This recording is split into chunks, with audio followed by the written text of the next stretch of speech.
அஹ், மாணவர்களுக்கு வணக்கம். சென்ற வாரம் ஒரு சின்ன பிரச்சனைகள் நடந்தது. அந்த சில இடங்கள்ல ரெக்கார்டிங் நடக்கவில்லை. டெக்னிக்கல் ப்ராப்ளம் காரணமாக அப்ப எனக்கு தெரியாது, நான் படித்துக்கொண்டே போய்விட்டேன். இப்பொழுது நீங்கள் தான் சொல்ல வேண்டும். Good evening, good afternoon.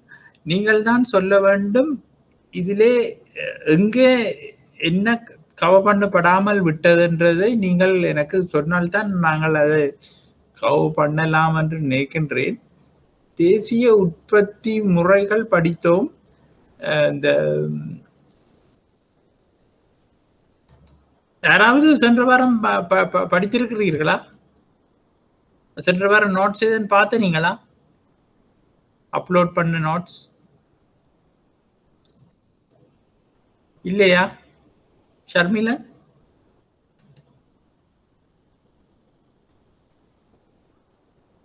ஒருவரும் பார்க்கவில்லையா?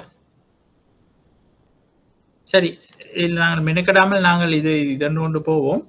அப்போ நான் சென்ற வார இதை நாங்கள் விட்ட இடத்தில் இருந்து போவோம். நாங்கள் இந்த தேசிய உற்பத்தி என்றால் என்ன, அதை கணிப்பிடும் முறைகள் என்பவற்றை நாங்கள் பார்த்திருந்தோம். அதிலே ஒரு அட்டவணை ஒன்று தரப்பட்டுள்ளது. அந்த அட்டவணையை அதாவது நடைமுறை சந்தை விலைகளில் கைத்தொழில் மூலங்களின்படி மொத்த தேசிய வருமானம் என்பது கடந்த 5 வருடத்துக்குரிய ஃபிகர்ஸ் தந்திருக்கின்றது. அதுகளை நீங்கள் பார்த்து கொள்ளலாம். என்று சொன்னால் இந்த இலங்கையிலே இப்படித்தான் இது கால்குலேட் பண்ணப்படுகின்றது. அதாவது இந்த செக்டர்ஸ் வச்சு கொண்டுதான் கவர் பண்றோம். ஒவ்வொரு செக்டருக்குரிய இன்ஃபர்மேஷன் இது என்று சொல்லி கவர் பண்றோம். அப்ப அப்படி கவர் பண்ணி கொண்டு போகும் பொழுது உங்களுக்கு தெரியும். அப்ப இலங்கையில உற்பத்தி துறை என்று சொன்னா அதுகளை நாங்கள் என்னென்ன செக்டர்ஸா பிரிச்சு வச்சிருக்கின்றோம். அந்த உதாரணமா வேளாண்மை, காட்டு தொழில் என்று அதுகள் என்று சொன்னா அதுக்கும் சப்செக்ஷனா என்னென்ன உள்ளது என்பதை நாங்கள் பார்த்து கொள்ளலாம். அப்ப இந்த அட்டவணையை நீங்கள் பார்த்தீர்கள் என்றால் அது உங்களுக்கு தெரியும். இப்ப இங்க பாருங்க, தேசிய உற்பத்தி செலவினம் வேளாண்மை, காடாக்கள் மற்றும் மீன்பிடி துறைக்குள்ள தானியங்களின் வளர்ச்சி, அரிசி நீங்களாக அரிசியின் வளர்ச்சி, காய்கறிகளின் வளர்ச்சி, அதாவது குரோத் என்று நாங்கள் சொல்றோம், எல்லாம் நடைமுறை விலைகள்ல தந்திருக்கு. கரும்பு, புகையிலை, பல வகைகள், எண்ணெய் பசை கொண்ட பல வகைகள், அதாவது தேங்காய், இளநீர், கமுவு, தேயிலையின் வளர்ச்சி, அப்படி எல்லா இதுகளும் கடல் மீன்பிடி எல்லாம் தந்திருக்கின்றது. அதுக்கு அடுத்த செக்டரா கைத்தொழில் இருக்கின்றது. கைத்தொழில சுரங்க மகழ்தலும் கல்லுடைத்தலும், பிறகு உணவு குடிபானங்கள், அந்த உற்பத்தி துறைகள் எல்லாம் அதுல கிடக்கின்றது. அப்ப அதுக்கு பிறகு சர்வீஸ் செக்டர் என்று சொல்ற பணிகள் செக்டர் பற்றி கிடக்கின்றது. அப்ப மொத்த மற்றும் சில்லறை வர்த்தகம் அதுகள் எல்லாம் இதிலே அடங்கி உள்ளது. அப்ப இவை எல்லாத்தையும் நாங்கள் கூட்ட வாரது அடிப்படை விலையில் கூட்டப்பட்ட மொத்த பருமதிகளுக்கு சமமானவையாக இருக்கின்றது. அப்ப இந்த இதுகள்ல நாங்கள் மானியங்கள் கழித்த வரிகளை நாங்கள் கூட்டணும், அதாவது அட்ஜஸ்ட் பண்ணணும். அப்படி அட்ஜஸ்ட் பண்ணி வாரதுதான் சந்தை விலையில் மொத்த உள்நாட்டு உற்பத்திக்கு சமமானவையாக இருக்கு. அப்ப சந்தை விலையில் மொத்த உள்நாட்டு உற்பத்திகளை எங்களால கண்டுகொள்ளக்கூடியதாக இருக்கும். பிறகு அதுக்கு பிறகு உலகின் ஏனைய பகுதிகளில் இருந்து வர தேறிய முதன்மை வருமானத்தை நாங்கள் கூட்டணும், இல்லாட்டா கழிக்கணும். அப்ப அதுகள்ல அட்ஜஸ்ட் பண்ணி விட்டால் அதுக்கு பிறகு எங்களுக்கு கிடைக்கிற சந்தை விலையிலான மொத்த தேசிய வருமானம். அப்ப சந்தை விலை என்றா என்னன்றதை நாங்கள் சென்ற கிழமை நாங்கள் பார்த்திருந்தோம். அப்ப இங்க கீழே உள்ள அட்டவணையை பாருங்க, அது நிலையான விலைகளில், அதாவது 2010 என கொண்டு கணிப்பிடப்பட்ட ஒரு விலை சுட்டனை அடிப்படையாக கொண்டு நிலையான விலைகளில் கணிப்பிடப்பட்ட தேசிய வருமானம் 2வது அட்டவணையில இருக்கின்றது. அப்ப அதே செக்டர்ஸ் அதே சப்டிவிஷன்கள் தான்.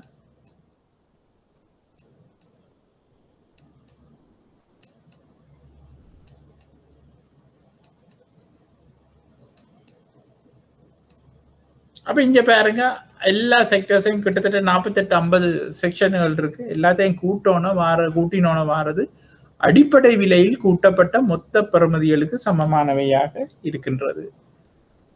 அடிப்படை விலைகள் என்றது நிலையான விலை. நிலையான விலை. அப்ப உற்பத்திகள் மீதான மானியங்கள் கழித்த வரிகள் வந்து என்னன்னு சொன்னா அதை நாங்கள் அட்ஜஸ்ட் பண்ணணும். பெரும்பாலும் கூட்ட வேண்டி இருக்கும். கூட்டினா சந்தை விலையில் மொத்த உள்நாட்டு உற்பத்திக்கு சமமானவை வரும். அப்ப அதுல இருந்து வெளிநாட்டு அட்ஜஸ்ட்மெண்ட் காரணி வருமானங்களை அட்ஜஸ்ட் பண்ணினால் கிடைக்கிறது வந்து சந்தை விலையிலான மொத்த தேசிய வருமானம் நிலையான விலைகளில். நிலையான விலைகளில் தான் இந்த டேபிள் காட்டுது.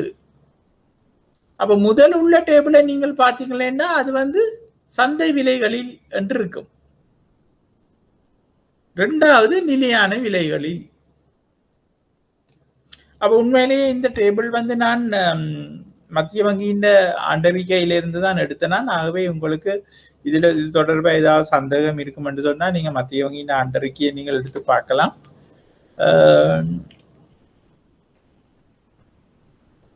ஆகவே நான் இதுல சொல்ல வாரது என்னென்று சொன்னால், இப்படித்தான் உற்பத்தி முறையில தேசிய வருமானம் கணிப்பிடப்படுகின்றது. அப்ப தேசிய உற்பத்தி பெறுமதியே கணிப்பிடப்படுகின்ற முறை. அப்ப இதை நாங்கள் போன முறை பார்த்த நாங்கள்.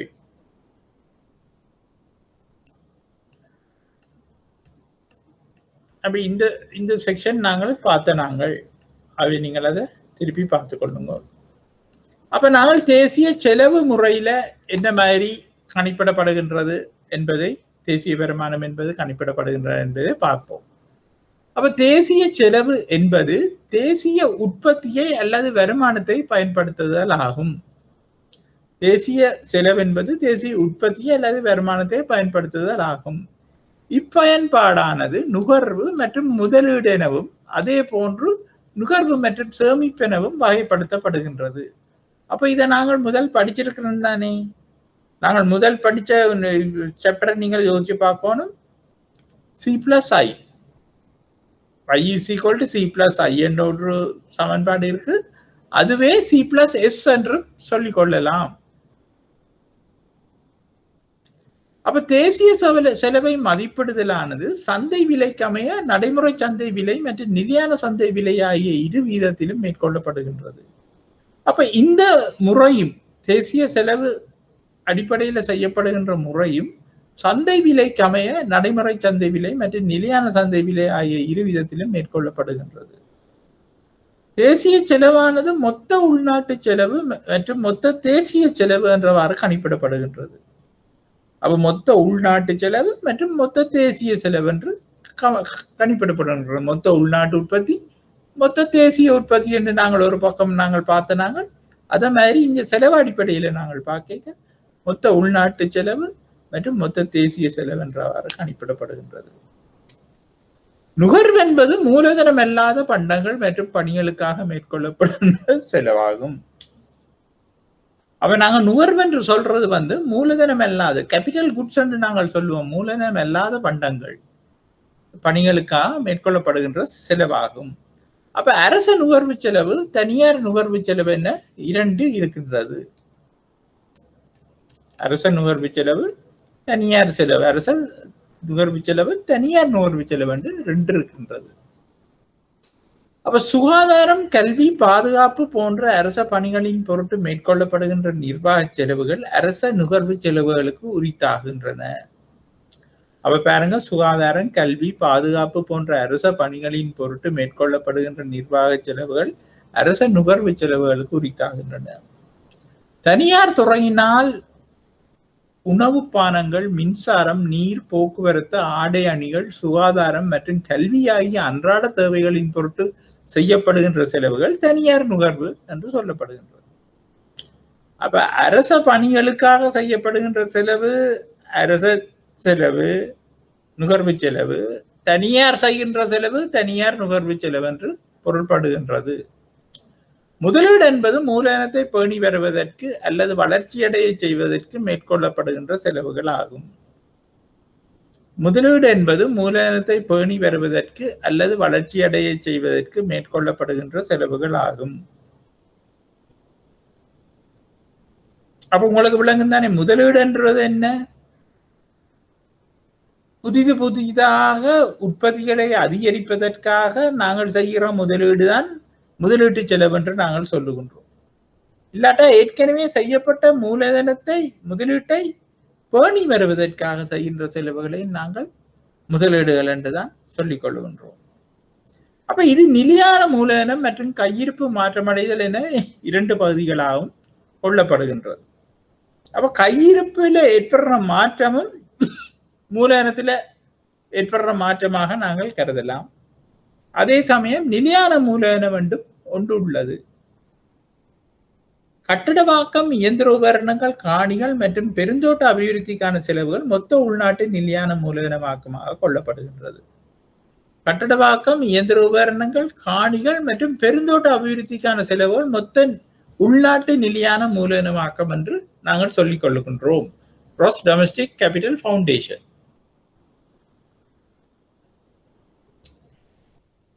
கையிருப்பாக கணிப்பிடப்படுவது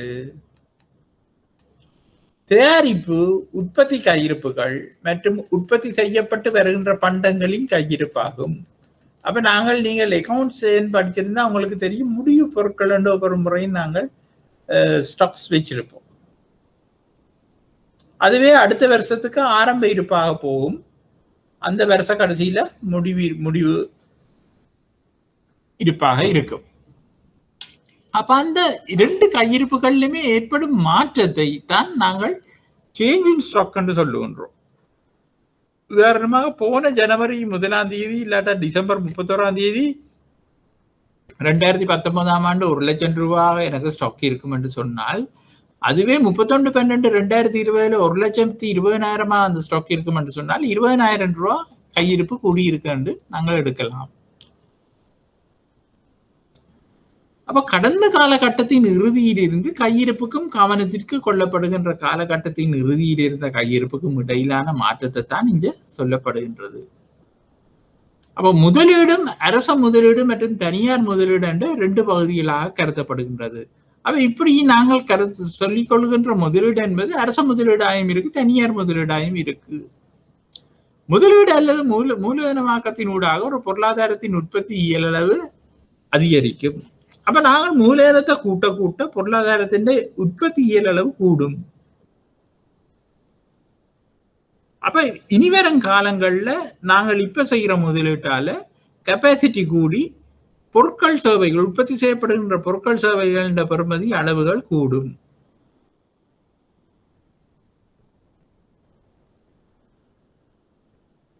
அப்ப நாங்கள் இன்றைக்கு செய்கிற மூலதனம் நாளைய நுகர்வு பொருட்கள் அதுகள் உற்பத்தியை அதிகரிப்பதற்காக செய்கின்ற மூலதனமாக இருக்கும். ஆனால் முதல் நாங்கள் பார்த்த நுகர்வு செலவு என்பது நாங்கள் கன்சியூம் பண்றதுக்காக நாங்கள் செய்கிற செலவு. இங்க மூலதனம் என்று நாங்கள் சொல்வது நாளைக்கு, அதாவது அடுத்த வருடமோ அதுக்கு அடுத்த வருடமோ இன் ஃபியூச்சர், எதிர்காலத்தில் எமது நுகர்வு பொருட்களின் உற்பத்தியை அதிகரிக்கிற வேலையாக இருக்கின்றது. சேமிப்பு என்பது முதலீட்டு செலவுகளை தீர்ப்பதற்காக பயன்படுத்தப்பட்ட சேமிப்புகள் அல்லது வளங்கள் ஆகும். சேமிப்பு என்பது முதலீட்டு செலவுகளை தீர்ப்பதற்காக பயன்படுத்தப்பட்ட சேமிப்புகள் அல்லது வளங்கள் ஆகும். அப்ப என்னென்று விளங்குறீங்க? சேமிப்பு என்பது முதலீட்டு செலவுகளை செட்டில் பண்றதுக்காக பயன்படுத்தப்பட்ட சேமிப்பு அல்லது வளங்களாக கருதப்படுகின்றது. அரசாங்கம் அல்லது குறிப்பிட்டது ஒரு நபர் தமது வருமானத்தில் நுகர்வு செய்யாது சேமித்துள்ள வளங்கள் பணத்தொகை தேசிய செலவு தொடர்பிலான சேமிப்பு என்ற கருவின் மூலம் கருதப்படுவதில்லை. அரசாங்கம் அல்லது குறிப்பிட்ட ஒரு நபர் தமது வருமானத்தில் நுகர்வு செய்யாது சேமித்துள்ள பணத்தொகை தேசிய செலவு தொடர்பிலான சேமிப்பு என்ற கருவின் மூலம் கருதப்படுவதில்லை. ஒருவர் பணத்தை சேமித்து வங்கியில் வைப்பிடுதல் எப்பொழுதுமே சேமிப்பு ஆகாது. வங்கி அப்பணத்தை இன்னொருவரின் நுகர்வு தேவைக்கான கடனாக வழங்குமெனின் சேமிப்பாளரின் பணமானது ஒட்டுமொத்தமாக நோக்குகின்ற போது சேமிப்பாக அன்றி நுகர்வாக மாத்திரமே அமையும். எனவே இங்கு சேமிப்பு என்ற வரை விலக்கணம் அளிக்கப்படுவது பொருளாதாரத்தில் முதலீட்டின் பொருட்டு பயன்படுத்தப்பட்ட சேமிப்புகள் அல்லது வளங்கள் ஆகும். ஆதலால் நாட்டின் முதலீடு சேமிப்பில் தங்கியுள்ளது. சேமிப்பு முதலீடும் சமனாயிருத்தல் வேண்டும். இதில் உள்நாட்டு மற்றும் வெளிநாட்டு ரீதியில் மேற்கொள்ளப்படும் அனைத்து முதலீடுகளும் சேமிப்புகளும் உள்ளடங்குகின்றன. சேமிப்பு முதலீடும் மொத்த உள்நாட்டு அல்லது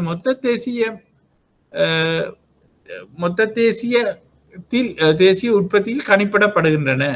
மொத்த உள்நாட்டு செலவில் அடங்கியுள்ள சேமிப்பு மற்றும் முதலீடு மொத்த உள்நாட்டு செலவு என்றவாறு மொத்த தேசிய செலவில் அடங்கியுள்ளது. சேமிப்பு மற்றும் முதலீடு மொத்த தேசிய என்றவாறு காட்டப்படுகின்றது. அப்ப இங்க என்ன சொல்லப்படுகின்றது என்று சொன்னால், இப்ப நானும் நீங்களோ சேமிச்சு வீட்டுல ஒரு 10 ரூபாயோ 20 ரூபாயோ காசை வச்சு கொண்டால் அது எப்பொழுதுமே சேமிப்பாக கருதப்பட மாட்டாது.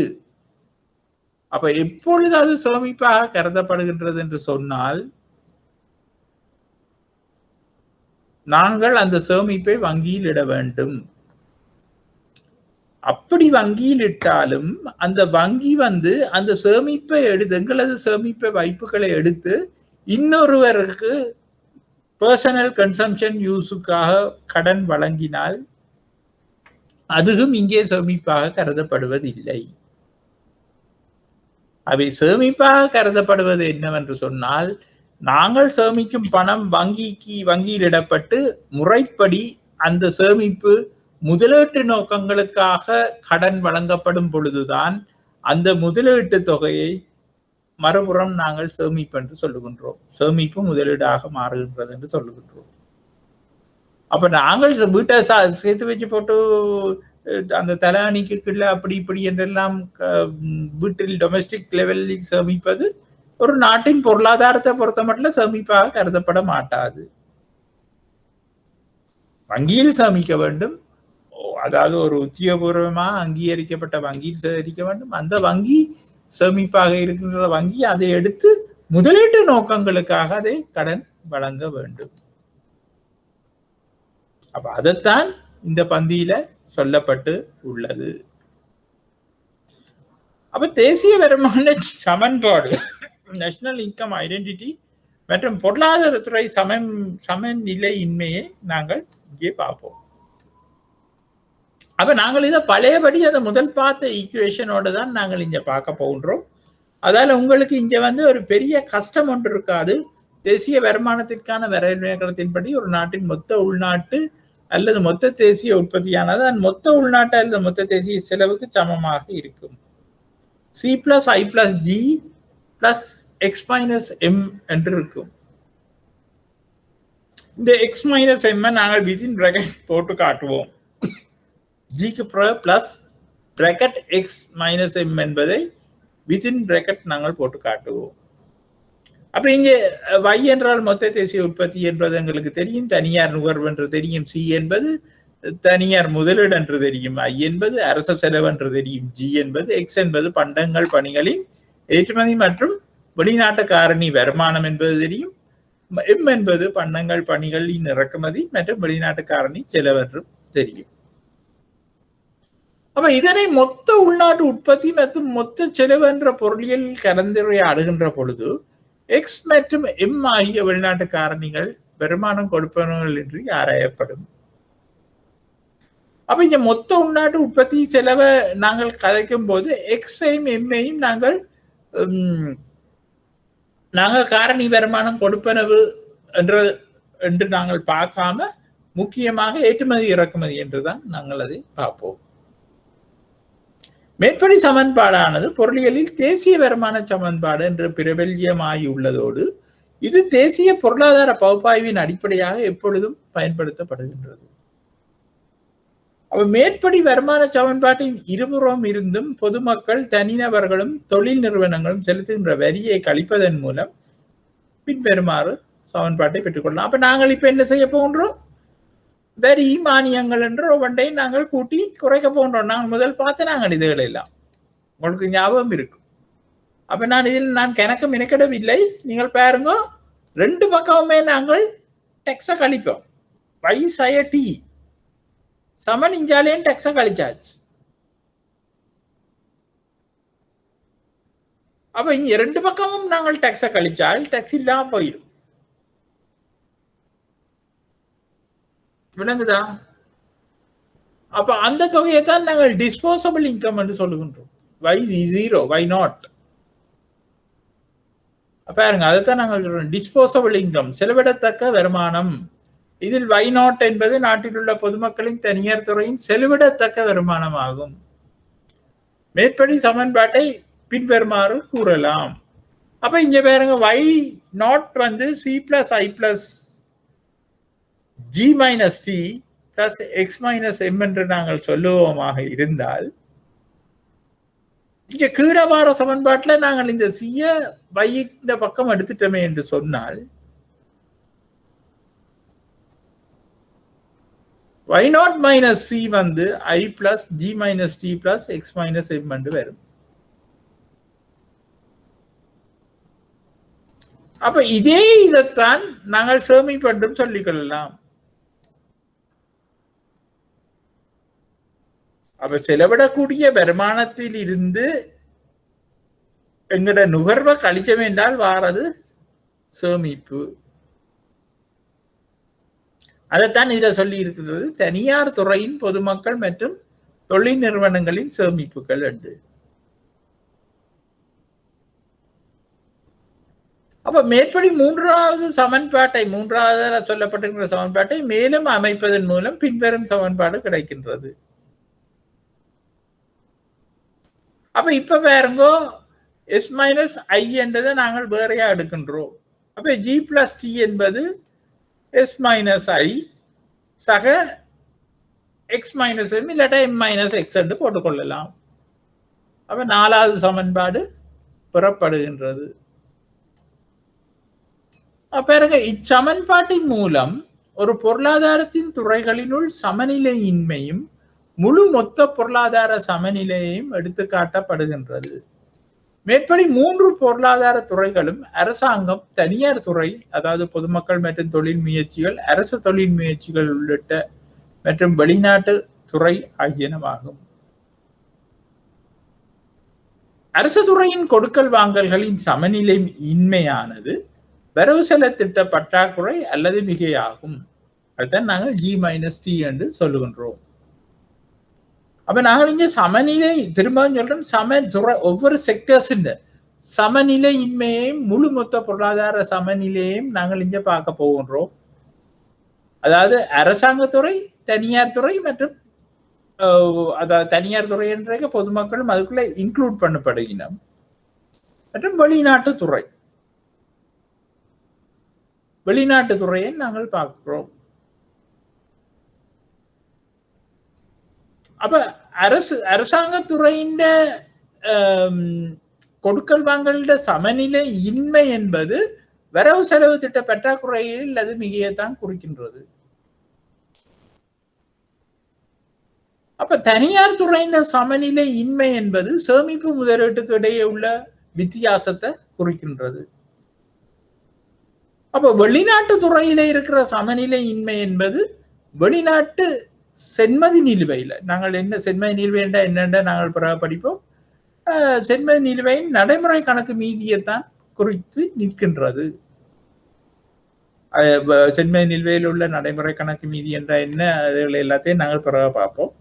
அப்ப இதன்படி ஒரு துறையில் ஏற்படுகின்ற பற்றாக்குறை அல்லது மிகை ஏனைய ஒரு துறையினால் அல்லது இரண்டு துறையினால் தீர்க்கப்படுதல் வேண்டும். அப்ப நாங்கள் பார்த்த அந்த ஈக்குவேஷனை நீங்கள் திரும்ப பார்த்து கொள்ளுங்கோ. அது நாலாவது ஈக்குவேஷன். அந்த 4 ஈக்குவேஷன்ல இருக்கிற 3 விடயங்களும் ஒன்று மைனஸா வரலாம், ஒன்று பிளஸா வரலாம், ஏதோ விதத்துல வரலாம். ஆனா மூன்றும் ஏதோ ஒரு வகையில பேலன்ஸ் பண்ணணும்.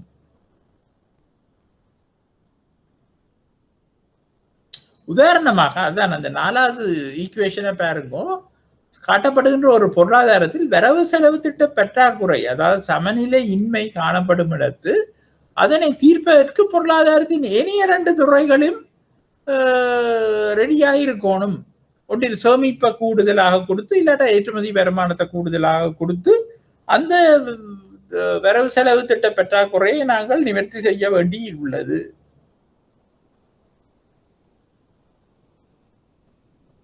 அப்ப தனியார் துறை தமது முதலீடுகளை விட சேமித்தல் வேண்டும். சேமிப்பு மிக ஏற்பட வேண்டும். அவ்வாறின்றேல் பொருளாதாரத்தின் வெளிநாட்டு துறையின் நடைமுறை கணக்கு பற்றாக்குறையினூடாக வளங்களை வெளிநாடுகளில் இருந்து இறக்குமதி செய்தல் வேண்டும். அப்ப இப்ப விளங்குதுதானே, இந்த 3 துறைகளுக்குள்ள ஒரு பேலன்ஸ் இருக்கணும். ஒன்று டிவியேட் பண்ணி போனால் மற்றது பிளஸ்ஸா வந்து உதவி செய்ய வேண்டி இருக்கும். அப்ப நாட்டின் நடைமுறை கணக்கு பற்றாக்குறை, அதாவது சென்மதினில் நீங்கள் அதை பெருசா அலட்டிக் கொள்ளாதீங்க, படிக்காதாக்கள் நாங்கள் படிப்போம். நாட்டின் நடைமுறை கணக்கு பற்றாக்குறை என்பது அதே அளவில் வெளிநாட்டு மூலதனத்தை சேமிப்பை பெற்றுக்கொள்ளுதல் என்பதாகும். அப்ப வரவு செலவு திட்டத்தில ஒரு பற்றாக்குறை இருக்கின்றது. உள்நாட்டிலேயும் எங்களுக்கு சேமிப்பு அந்த பற்றாக்குறையை பேலன்ஸ் பண்ணாம நெகட்டிவா இருக்குன்னு சொன்னால், இந்த 2 கூட்டுத்தொகையும் நெகட்டிவான கூட்டுத்தொகையையும் நாங்கள் டலி பண்ண வேண்டிய இடம் எங்கே என்று சொன்னால் வெளிநாட்டு துறை. அப்ப வெளிநாட்டில் இருக்கிற நடைமுறை கணக்கு பற்றாக்குறையை பிளஸ் ஆக்கி வெளிநாட்டு மூலதனத்தை சேமிப்பை எடுப்பதனூடாகத்தான் இது 2ஐயும் செட்டில் பண்ண கூடியதாக இருக்கும்.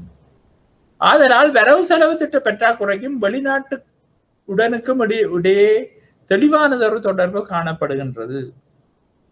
மேற்படி 4ஆம் இலக்க சமன்பாடு பேரண்ட பொருளாதார முறையின் அடிப்படையை எடுத்துக்காட்டுவதோடு கொள்கை வகுப்போர் இது பற்றிய சிறந்த அறிவுடன் கூடிய ஒரு பேரின பொருளாதார அபிவிருத்திக்கான கொள்கைகளை ஆக்குதல் வேண்டும்.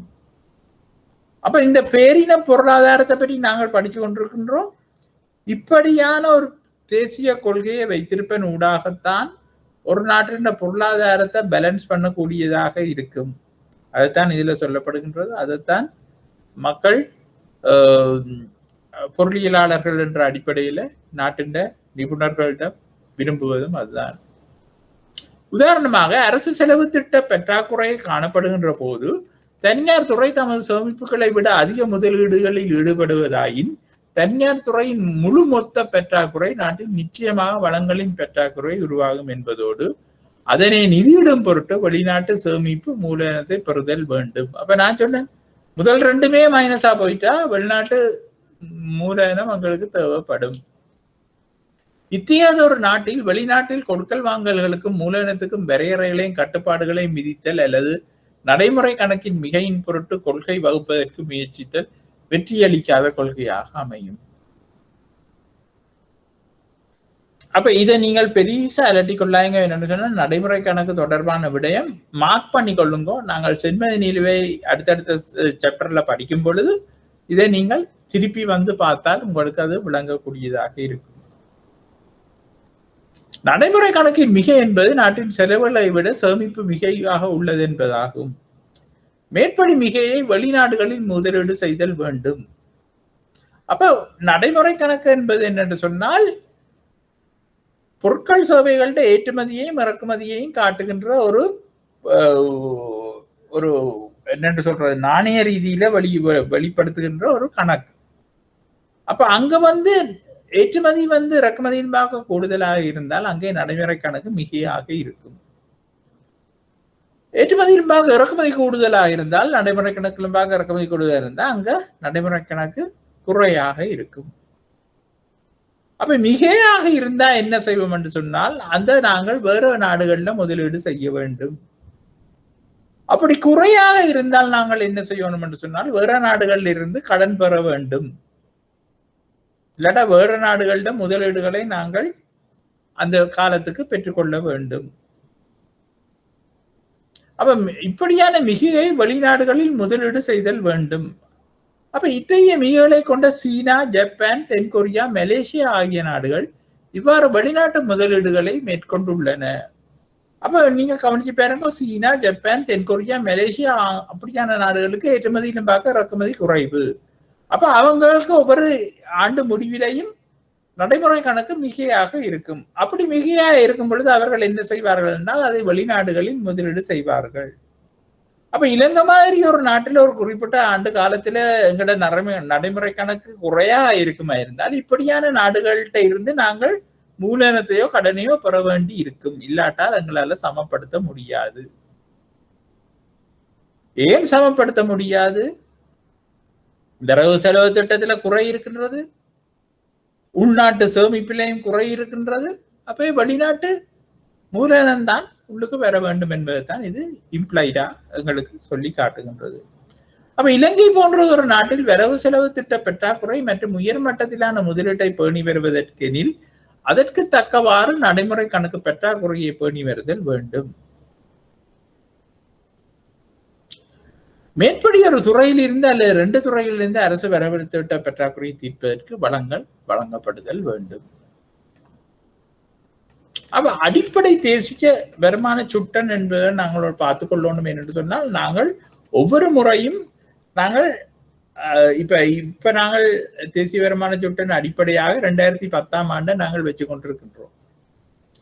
2010ஆம் ஆண்டை நாங்கள் அடிப்படை ஆண்டாக வைத்துக் கொண்டுதான் நீங்கள் அந்த முதலாவது டேபிளையும் 2வது டேபிளையும் பார்த்தீங்கன்னா தெரியும். முதலாவது சந்தை விலைகள்ல இருக்கிறது, அடுத்தது அடிப்படை நிலையான விலைகளில். நிலையான விலைகளில் என்று கூறும் பொழுது 2010 நாங்கள் அடிப்படை ஆண்டாக வைத்திருக்கின்றோம். பெரும்பாலும் ஒவ்வொரு 5 வருடத்துக்கு ஒரு முறை இந்த அடிப்படை ஆண்டுகள் மாற்றப்படுகின்றதாக கூறப்படுகின்றது. அந்த அடிப்படையில் எங்களுக்கு கடைசியாக மாற்றப்பட்டது 2010. அப்ப இந்த 2020 இன்னும் நாங்கள் அதை பயன்படுத்தி கொண்டிருக்கின்றோம். அப்ப அடிப்படை தேசிய வருமான சுட்டன். அப்போ ஒரு நாட்டின் தேசிய வருமானம் பற்றிய கணிப்பீடுகள் அந்நாட்டின் பொதுமக்களுடைய பொருளாதார மட்டம் மற்றும் அதன் முன்னேற்றத்தை பற்றி அறிந்து கொள்வதற்கும் ஏனைய நாடுகளுடன் அதனை ஒப்பீடு செய்து பார்ப்பதற்குமே மேற்கொள்ளப்படுகின்றது. அப்ப நாங்கள் ஏன் நாங்கள் இந்த தேசிய வருமானம் பற்றிய கணிப்பீடுகள் எங்களுக்கு தேவை? நிறைய பேர் அதை அனலைஸ் பண்ணினோம். நிறைய பொருளியலாளர்கள், பல்வேறு துறையினர், பள்ளிக்கூடத்துல படிக்கிற ஏலவேல் படிக்கிற பிள்ளைகள் எல்லாரும் அந்த தகவல்கள் தேவைப்படுகின்றது. அதை நாங்கள் ஆராய வேண்டியுள்ளது. அப்போ ஒரு எங்கட நாட்டின் முன்னைய காலப்பகுதியோட நாங்கள் ஒப்பிட்டு பார்க்க வேண்டியுள்ளது. எதிர்கால திட்டமிடப்பட்டுள்ள பொருளாதார வளர்ச்சி தேசிய வருமானங்களோடையும் அதை ஒப்பிட்டு பார்க்க வேண்டியுள்ளது. அதே போல் வேறு வேறு நாடுகளின் பொருளாதார தேசிய வருமானத்தோடையும் இதை ஒப்பிட்டு பார்க்க வேண்டி உள்ளது. அப்போ ஒரு நாட்டின் தேசிய வருமானம் பற்றிய கணிப்பீடுகள் அந்நாட்டின் பொதுமக்களுடைய பொருளாதார மட்டம் மற்றும் அதன் முன்னேற்றத்தை பற்றி அறிந்து கொள்வதற்கு, பொருளாதார மட்டத்துக்காகத்தான் நான் இப்ப சொன்னேன் ஒப்பிட்டு பார்க்கணும். அதன் முன்னேற்றத்தை பற்றி அறிந்து கொள்வதற்கும் இனிய நாடுகளுடன் அதனை ஒப்பீடு செய்து பார்ப்பதற்கும் மேற்கொள்ளப்படுகின்றது. அதே போன்ற ஒரு நாட்டின் பொருளாதார கொள்கைகளின் பெறுபேறுகள், அப்போ எங்கட நாட்டின் பொருளாதார கொள்கையின் பெறுபேறுகள் மற்றும் தாக்கங்களை பற்றிய கற்கைகளுக்கும் இது மிகவும் பயனுள்ளதாக அமையும். அது மட்டுமில்லை, இப்ப உற்பத்தி துறையில நாங்கள் நிறைய செக்டர்களை பிரிச்சு வச்சிருக்கின்றோம். நிறைய செக்டர்ஸா பிரிச்சு வச்சிருக்கணும். அந்த நிறைய செக்டர்ஸ்லையும் நாங்கள் ஒவ்வொரு செக்டரா கம்பேர் பண்ணி பார்க்கலாம். அப்ப இந்த செக்டர் வீக்காக உள்ளது, இந்த செக்டர் ஸ்ட்ராங் ஆக உள்ளது. அப்ப எங்களோட தேசிய வருமானத்துல கூடுதலா பங்களிப்பது எது, மற்றது எந்த செக்டர் குறைவாக இருக்கும் பொழுது அதை நாங்கள் என்னென்று முன்னேற்றுவது, அப்படி இப்படியான நிறைய டிசிஷன் மேக்கிங்ஸ், கொள்கை தீர்மானங்கள் எடுப்பதற்கு இது மிகவும் உதவியாக இருக்கின்றது. உற்பத்தி செலவு மற்றும் வருமானத்துடன் தொடர்புடைய பல தரவுகள் இங்கு கணிப்பிடப்படுகின்ற போதிலும் பொருளியலாளர்கள் மற்றும் கொள்கை வகுப்போர் தமது பகுப்பாய்வுகளின் பொருட்டு பயன்படுத்தப்படுகின்ற அடிப்படை மதிப்பீடுகள் பெறவற்றை காணலாம்.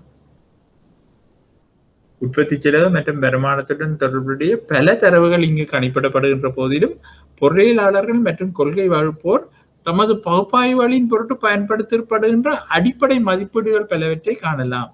அதுல கொஞ்சத்தை நாங்கள் இப்ப பார்ப்போம். அப்ப இப்பதான் நாங்கள் பார்க்க போறோம் பொருளாதார வளர்ச்சி வீதம் என்றா என்னன்னு. நாங்கள் அடிக்கடி பார்க்கிற விஷயம் பொருளாதார வளர்ச்சி வீதம்,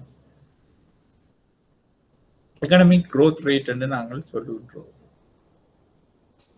அப்ப குறிப்பிட்டதொரு காலகட்டங்கள் இரண்டுக்கு இடையே, பொதுவாக 2 காலாண்டுகள் அல்லது 2 ஆண்டுகளுக்கு இடையே நிலையான காரணி அதை அண்டர்லைன் பண்ணிக்கொள்ளணும். நீங்கள் நிலையான காரணி விலைகளின்படி கணிப்பிடப்பட்ட மொத்த உள்நாட்டு உற்பத்தி அல்லது மொத்த தேசிய உற்பத்தியின் சதவீத மாற்றம் பொருளாதார வளர்ச்சி வீதமாக வேகமில்லை பொருளாதார வளர்ச்சி வீதமாக பயன்படுத்தப்படுகின்றது. அப்ப சிம்பிளா விளங்கிக் கொள்ளுங்க. பொருளாதார வளர்ச்சி வீதமண்டா என்ன? குறிப்பிட்டதொரு காலகட்டங்கள் இரண்டுக்கு இடையே பொதுவான 2 காலாண்டுகள் அல்லது 2 ஆண்டுகள் என்று நாங்கள் அதை எடுத்துக்கொள்ளலாம். நிலையான காரணி விலைகளின் அடிப்படை சந்தை விலைகள்ல இல்ல, நிலையான காரணி விலைகளின் அடிப்படையில் கணிப்பிடப்பட்ட மொத்த உள்நாட்டு உற்பத்தி அல்லது மொத்த தேசிய உற்பத்தியின் சதவீத மாற்றம் பொருளாதார வளர்ச்சி வீதமாக பயன்படுத்தப்படுகின்றது. உதாரணமாக நாங்க இங்க எடுத்துக்கொள்ளுவோம். நிலையான காரணி விலைகளின்படி மொத்த தேசிய உற்பத்தி 2019 9664 பில்லியன் ஆகவும் 2018 9481 பில்லியனாகவும் இருக்கும் இடத்து 2019 ஆண்டுக்கான வளர்ச்சி வீதம் 2.32 தான் எடுப்போம். அதாவது உங்களுக்கு தெரியும் 9664 9481 பிரிச்சு போட்டு பெருக்கேக்க வாரதுதான் 100ஆல பெருக்கேக்க வர்றதுதான் இந்த வளர்ச்சி வீதம். உற்பத்தி பெறுமதிகளின் மாற்றத்தின் மீது 2 காலகட்டங்களுக்கு இடையில் நடைபெறுகின்ற விலை மாற்றத்தினால் உருவாகின்ற தாக்கம் இங்கு நீக்கப்பட்டுள்ளமையினால் நிலையான காரணி விலையில் பெறுமதி கணிப்பிடப்படுவதால். அப்ப இங்க கவனிச்சு பாருங்க, 2 காலகட்டங்களுக்கு இடையே நடைபெறுகின்ற விலை மாற்றத்தினால் உருவாகுகின்ற தாக்கம் நீக்கப்பட்டுள்ளது. அதுதான் நிலையான காரணி விலை என்று நாங்கள் சொல்லுகின்றோம். அதுதான் நான் இப்ப இவ்வளவு நேரம் உங்களுக்கு சொல்லிக் கொண்டிருந்தேன். 2010 ஆண்டு நாங்கள் அடிப்படை ஆண்டாக கொண்டிருக்கின்றோம். பொருளாதார வளர்ச்சி வீதத்தின் மூலம் முழு மொத்த பண்டங்கள் மற்றும் பணிகள் உற்பத்தி தொகையின் சதவீத மாற்றமே காணப்படுகின்றது. ஆதலால் இது உண்மை வளர்ச்சி வீதம் எனவும் நாங்கள் குறிப்பிடப்படுகின்றது. அப்ப நிலையான காரணி வீதங்கள்ல நாங்கள் கணிப்பிடுறது உண்மை வளர்ச்சி வீதம் என்று நாங்கள் சொல்லிக் கொள்கின்றோம்.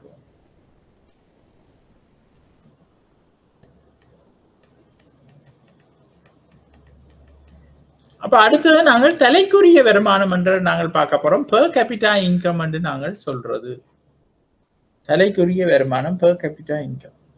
அப்ப நடைமுறை சந்தை விலைக்கமைய மொத்த தேசிய உற்பத்தியை அல்லது மொத்த உள்நாட்டு உற்பத்தியை சனத்தொகையினால் வகுப்பதன் மூலம் இது மதிப்பிடப்படுகின்றது. அப்ப நடைமுறை சந்தை விலைகளுக்கு அமைய, இங்க காரணி விலை சந்தை இல்லையா, நடைமுறை சந்தை விலைகளுக்கு அமைய மொத்த தேசிய உற்பத்தியை இல்லாட்ட மொத்த உள்நாட்டு உற்பத்தியை சனத்தொகையால நாங்கள் பிரிச்சோம் என்றால் தனி நபருக்குரிய வருமானம் வரும் ஒரு ஆண்டுக்கு. உதாரணமாக 2019 ஆண்டில் மொத்த தேசிய உற்பத்தி நடைமுறை விலைகளில் 9889 பில்லியன் என்று சொல்லுவோம். சனத்தொகை 21,803 மில்லியன், 21.803 மில்லியன் என்று சொல்லிக்கொள்ளும். 21,000 இல்லை, 21 தசம் காணப்பட்டதோடு இதற்கிணங்க ஆண்டின் தலைக்குரிய வருமானம் 6,88,719 அல்லது யுஎஸ் டாலர், அந்த ரூலு நூ இருக்கிறத போட்டுக்கொள்ளுங்க, யுஎஸ் டாலர் 3,852 ஆகும். யுஎஸ் டாலர் 3,852 ஆகும். அப்ப இதன் மூலம் மொத்த தேசிய உற்பத்தி சனத்தொகையின் ஒப்பீட்டளவில் அறிவிக்கப்படுவதால் நாட்டின் வருமான மட்டம் அல்லது காலத்திற்கேற்ற மாற்றம் பற்றி அறிந்து கொள்ள முடியுமா இருக்கின்றது. அப்ப நாங்கள் இந்த கால்குலேஷனை நாங்கள் ஏன் செய்கிறோம் என்று சொன்னால், ஒரு தனி மனிதனுக்குரிய வருமானம் எவ்வளவு, இந்த நாட்டுல ஒரு மனிதன் எவ்வளவு உழைக்கின்றான், அவன் வருடத்துக்கு 6,88,719 ரூபாய் 2019 ஆண்டில் உழைத்துள்ளான். அப்ப மாதம் கிட்டத்தட்ட 50,000 ரூபாய், 60,000 ரூபாய்க்கிட்ட வருது. அதே போன்று ஒரு நாட்டின் வருமான மட்டத்தை சர்வதேச ரீதியில் ஒப்பிட்டு நோக்கும் பொருட்டு தலைக்குரிய வருமானம் அமெரிக்க டாலர்களில் கணிப்பிடப்படுகின்றது. அப்ப நாங்கள் வேறு வேறு நாடுகளோட நாங்கள் இதை ஒப்பிட்டு பார்க்கணும் என்று சொன்னா அது ஒரு பொதுவான கரன்சியில நாங்கள் பொதுவான நாணயத்துல பார்க்கணும். அப்ப மற்ற நாடுகள் யுஎஸ் டாலரில் அறிவிக்கும் பொழுது நாங்களும் யுஎஸ் டாலரில் அறிவித்தால் மற்ற நாடுகளோட தலைக்குரிய வருமானத்தோட எங்களோட தலைக்குரிய வருமானத்தை ஒப்பிட்டு பார்த்து கொள்ளலாம். தலைக்குரிய வருமானத்தை டாலருக்கான செலாவணி வீதத்தால், அதாவது ஒரு டாலருக்கான ரூபாக்களால் வகுப்பதன் மூலம் இது கணிப்பிடப்படுகின்றது. இங்கு குறிப்பிடப்பட்ட காலகட்டத்திற்கான சராசரி செலாவணி வீதம் பயன்படுத்தப்படும். உதாரணமாக 2019ஆம் ஆண்டில் டாலருக்கான சராசரி செலாவணி வீதம் 178 ரூபா 78 சதம் என்றால் தலைக்குரிய வருமானம் 3741 அமையும். தலைக்குரிய வருமானத்தை பயன்படுத்துகின்ற போது 2 முக்கிய பலவீனங்கள் காணப்படுகின்றது. அப்ப 2 விதமாக நாங்கள் இந்த யுஎஸ் டாலருக்கு கன்வெர்ட் பண்ற விடயத்தை பார்க்கலாம். ஒன்று, டிசம்பர் 31ல நாங்கள் எங்களுக்கு இதெல்லாம் கால்குலேட் பண்ணி 6,88,000 ரூபாய் வரும் பொழுது டிசம்பர் 31ல எங்களுக்கு எவ்வளவு டாலர் இருந்ததோ அந்த டாலரால பிரிக்கலாம். அப்படி இல்லாட்டா அந்த ஆண்டு முழுவதும் டாலர் என்ன சராசரியில இருந்ததோ, ஆரம்பத்தில் இருந்த ரேட்டும் இறுதியா இருந்த ரேட் ரெண்டையும் கூட்டி போட்டு 2ஆல பிரிச்சா வர்றது சராசரி. அந்த சராசரியாலையும் பிரிக்கலாம். அப்ப இதெல்லாம் நாங்கள் பார்க்கிறோம் என்று சொன்னால், இந்த மொத்த தேசிய வருமானத்தை நாங்கள் கணிப்பிட்டதன் மூலம் என்னென்ன பிரயோசனம் இருக்கின்றது, என்னென்ன விடயங்களை செய்து கொள்ளலாம் என்பதுதான். அப்ப இங்க பாருங்க, 2 விடயங்களை நாங்கள் இதுல பார்க்கலாம் என்று சொல்லி இருக்கின்றது. 2 முக்கிய பலவீனங்கள் இருக்கின்றன சொல்லப்படுகின்றது என்று சொன்னால், தேசிய வருமானம் தனிநபர்களுக்கு வருமானம் பெறுகின்றவர்களுக்கு இடையே பயனளிக்கப்படுகின்ற முரண்பாடு. அப்ப நாங்கள் தேசிய வருமானத்தை சும்மா சராசரியான சனத்தொகையால பிரிச்சு விட்டோம்னா 6,88,000 ரூபாய் வருட வருமானம் என்று சும்மா சொல்லி போட்டு போக இயலாது. ஏனென்றா அந்த தேசிய வருமானத்துக்கு பங்களிப்பு செய்கிற ஆக்களை நாங்கள் பார்க்கணும். சில பேர் கூடுதலான காசு உழைச்சிருப்பார்கள், சில பேர் குறைவான காசு உழைச்சிருப்பார்கள். அப்ப கூடுதலானதையும் குறைவானதையும் கூட்டி போட்டு நாங்கள் எல்லாத்தையும் சராசரி எடுக்கும் பொழுது கூடுதலாக இப்ப சொல்லுவோம், சில பேர் ஒரு நாளைக்கு 1 மில்லியன் உழைப்பார். அப்ப அவர்களது வருமானம் அந்த நாட்டின் தேசிய வருமானத்துல 365 மில்லியனாக சேர்க்கப்படுகின்றது. சில பேர் இப்பவும் ஒரு நாளைக்கு 1000 ரூபாய் உழைத்துக் கொண்டிருக்கிறார்கள். உதாரணத்துக்கு இப்ப தோட்ட தொழிலாளர்கள் 1000 ரூபாய் வருமானத்துக்கே கஷ்டப்பட்டு கொண்டிருக்கிறார்கள் ஒரு நாளைக்கு. அப்ப இப்பொழுது அவர்களுக்கு 800 ரூபாய் சம்பளம் தான் கிடைக்குது என்றால் மாதம் 20 ஒர்க்கிங் டேஸுக்கும் 16,000 ரூபாய் தான் அவர்களுக்கு கிடைக்குது. அப்ப நாங்கள் அவர்களை சொல்லலுமா இங்க 60,000 உழைக்கணும் என்று இல்லை. ஆகவே நாங்கள் சும்மா சராசரியா 60,000 ரூபாய் ஒருத்தர் உழைக்கணும்னு சொல்லி கொண்டதுக்கு என்ன, அப்படி அல்ல. பல்வேறு வருமான மட்டங்களை பற்றி அறிந்து கொள்ள முடியாது. தலைக்குரிய வருமானத்தை விட மிக அதிக வருமானம் பெறுகின்றவர்களும் அதே போன்று அதைவிட குறைந்த வருமானம் பெறுகின்றவர்களும் இருப்பார்கள். மேலும் தேசிய வருமானத்தில் பெரும் பகுதியை வருமானம் பெறுகின்றவர்களில் சிறு தொகையினர் பெறுவதாக இருக்கலாம். உதாரணமாக இலங்கை மத்திய வங்கியின் 2003-2004 நுகர்வோர் நிதி மற்றும் சமூக பொருளாதார பகுப்பாய்வுகளின்படி மதிப்பாய்வின்படி அதிகூடிய வருமானம் பெறுகின்ற 10 வீதமான ஆக்கள் மொத்த வருமானத்தில் அன்னளவாக 40 வீதத்தை பெற்றுள்ளனர். அதே போன்று குறைந்த வருமானம் பெறுகின்ற 10 வீதமானவர்கள் மொத்த வருமானத்தில் 1 வீதத்தை மாத்திரமே கண்ட்ரிபியூட் பெற்றுள்ளனர். அப்ப இதுல என்ன சொல்லப்படுது என்று சொன்னா, 2003-4 மத்திய வங்கி ஒரு நுகர்வோர் நிதி மற்றும் சமூக பொருளாதார மதிப்பாய்வு ஒன்று செய்து அதன்படி 10 வீதமான இலங்கையின் சனத்தொகையில் இருப்பவர்கள் இந்த தேசிய வருமானத்துல 40 வீதத்தை உழைச்சு கொடுக்கணும். அதே சமயம் 10 வீதம் வருமானம் குறைந்த வருமானம் பெறுகின்ற 10 வீதத்தினர் மொத்த வருமானத்துல 1 வீதத்தை தான் எடுத்து கொடுத்திருக்கணும். அப்ப இதுல இருந்து எங்களுக்கு விளங்குது இதனுடைய ஏற்றத்தாழ்வு. அப்ப நான் இந்த சராசரியா தலைக்குரிய மொத்த தேசிய உற்பத்தி இல்லாட்டா தலா வீத வருமானத்தை நாங்கள் பார்க்கும் பொழுது இதுகளெல்லாம் அடிபட்டு போகின்றது. வெளிநாட்டுக்காரர் சொல்லலாம், $3,500 ஒரு உங்களோட பெர் கேபிட்டா இன்கம். வருஷத்துக்கு $3,500 பெரிய காசுன்னுட்டு போவான். அப்ப அடுத்ததை நாங்கள் பார்த்தா தலைக்குரிய வருமானம் அதிகரித்து அல்லது குறைவடைந்து செல்லுகின்ற போது மக்களது கொள்வனவு சக்தி அல்லது வருமானத்தில் பண்டங்கள் மற்றும் பணிகளை கொள்வனவு செய்வதற்குள் இயலுமை மாற்றமடைதல் தொடர்பில் அறிந்து கொள்ள முடியாது.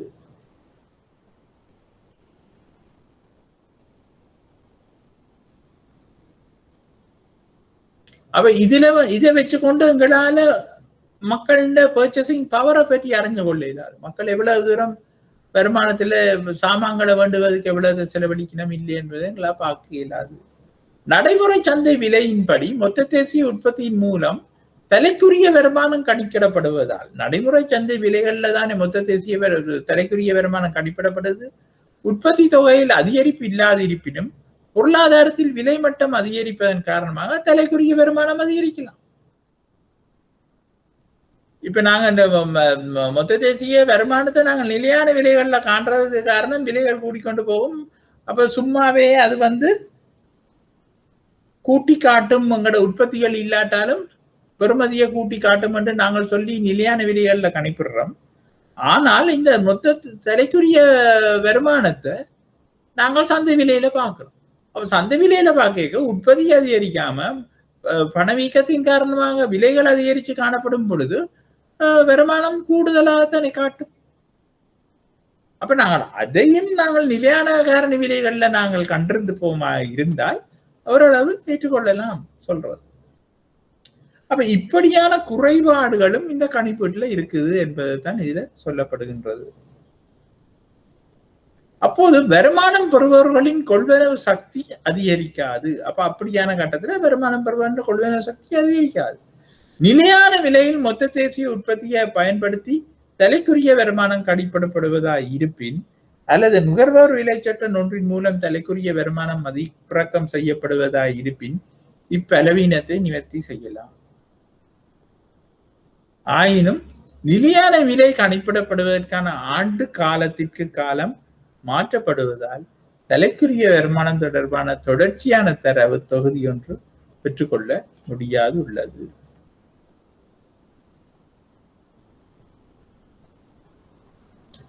அப்ப இதுதான், இந்த ரெண்டு தான் முக்கியமான வீக்னஸாக உள்ளது. அப்ப அடுத்தது நாங்கள் பார்க்க போறது உள்ளடக்க மொத்த தேசிய உற்பத்தி பெறுமதி இறக்கி, இம்ப்ளிசிட் ஜிஎன்பி டிஃப்ளேட்டர். நான் இந்த பாட்டுல படிப்பிச்சு கொண்டு போறேன். உங்களுக்கு ஏதாவது பிரச்சனைகள் இருக்குமா இருந்தால் என்னோட மெசேஜில் போடலாம். மெசேஜும் நான் பார்க்கணும், நீங்கள் ஸ்பீக்கர்ல கதைக்கலாம். இதுவரை ஏதேனும் படித்ததுல உங்களுக்கு ஏதாவது பிரச்சனைகள் இருக்குதா? பிரச்சனை இல்லை என்றால் நான் தொடர்ந்து போய்கொண்டிருக்கின்றேன். நீங்கள் ஏதாவது பிரச்சனை இருந்தால் எனக்கு சொல்லுங்கள். அப்ப ஜிஎன்பி டிஃப்ளேட்டரை பற்றி நாங்கள் அடுத்ததாக பார்ப்போம். அப்ப நடைமுறை காரணி விலைகளில் மொத்த தேசிய உற்பத்திக்கும் நிலையான காரணி விலைகளில் மொத்த தேசிய உற்பத்திக்கும் இடையிலான வீதத்தை கணிப்பிடும் அடிப்படை ஆண்டின் பொருட்டு அதனை 100க்கு சமமாக்கி தயாரிக்கின்ற சுட்டன் இம்ப்ளிசிட் ஜிஎன்பி டிஃப்ளேட்டர் என்று நாங்கள் சொல்லுகின்றோம். அப்ப நடைமுறை காரணி விலைகளில் உள்ள மொத்த உள்நாட்டு உற்பத்திக்கும் நிலையான காரணி விலைகளில் உள்ள மொத்த உள்நாட்டு உற்பத்திக்கும் இடையிலான வீதத்தை கணிப்பிடும் அடிப்படை ஆண்டின் பொருட்டு, அதுதான் நான் சொன்னேன் 2010 நாங்கள் வச்சிருக்கிறோம் என்று. ஏனைய விலை சுட்டன்களை போலன்றி இச்சுட்டனின் மூலம் பொருளாதாரத்தின் முழு மொத்த உற்பத்தி விலைகளான மாற்றம் எடுத்து காட்டப்படுகின்றது. முழு மொத்த உற்பத்தி விலைகளுக்கான மாற்றம் எடுத்து காட்டப்படுகின்றது.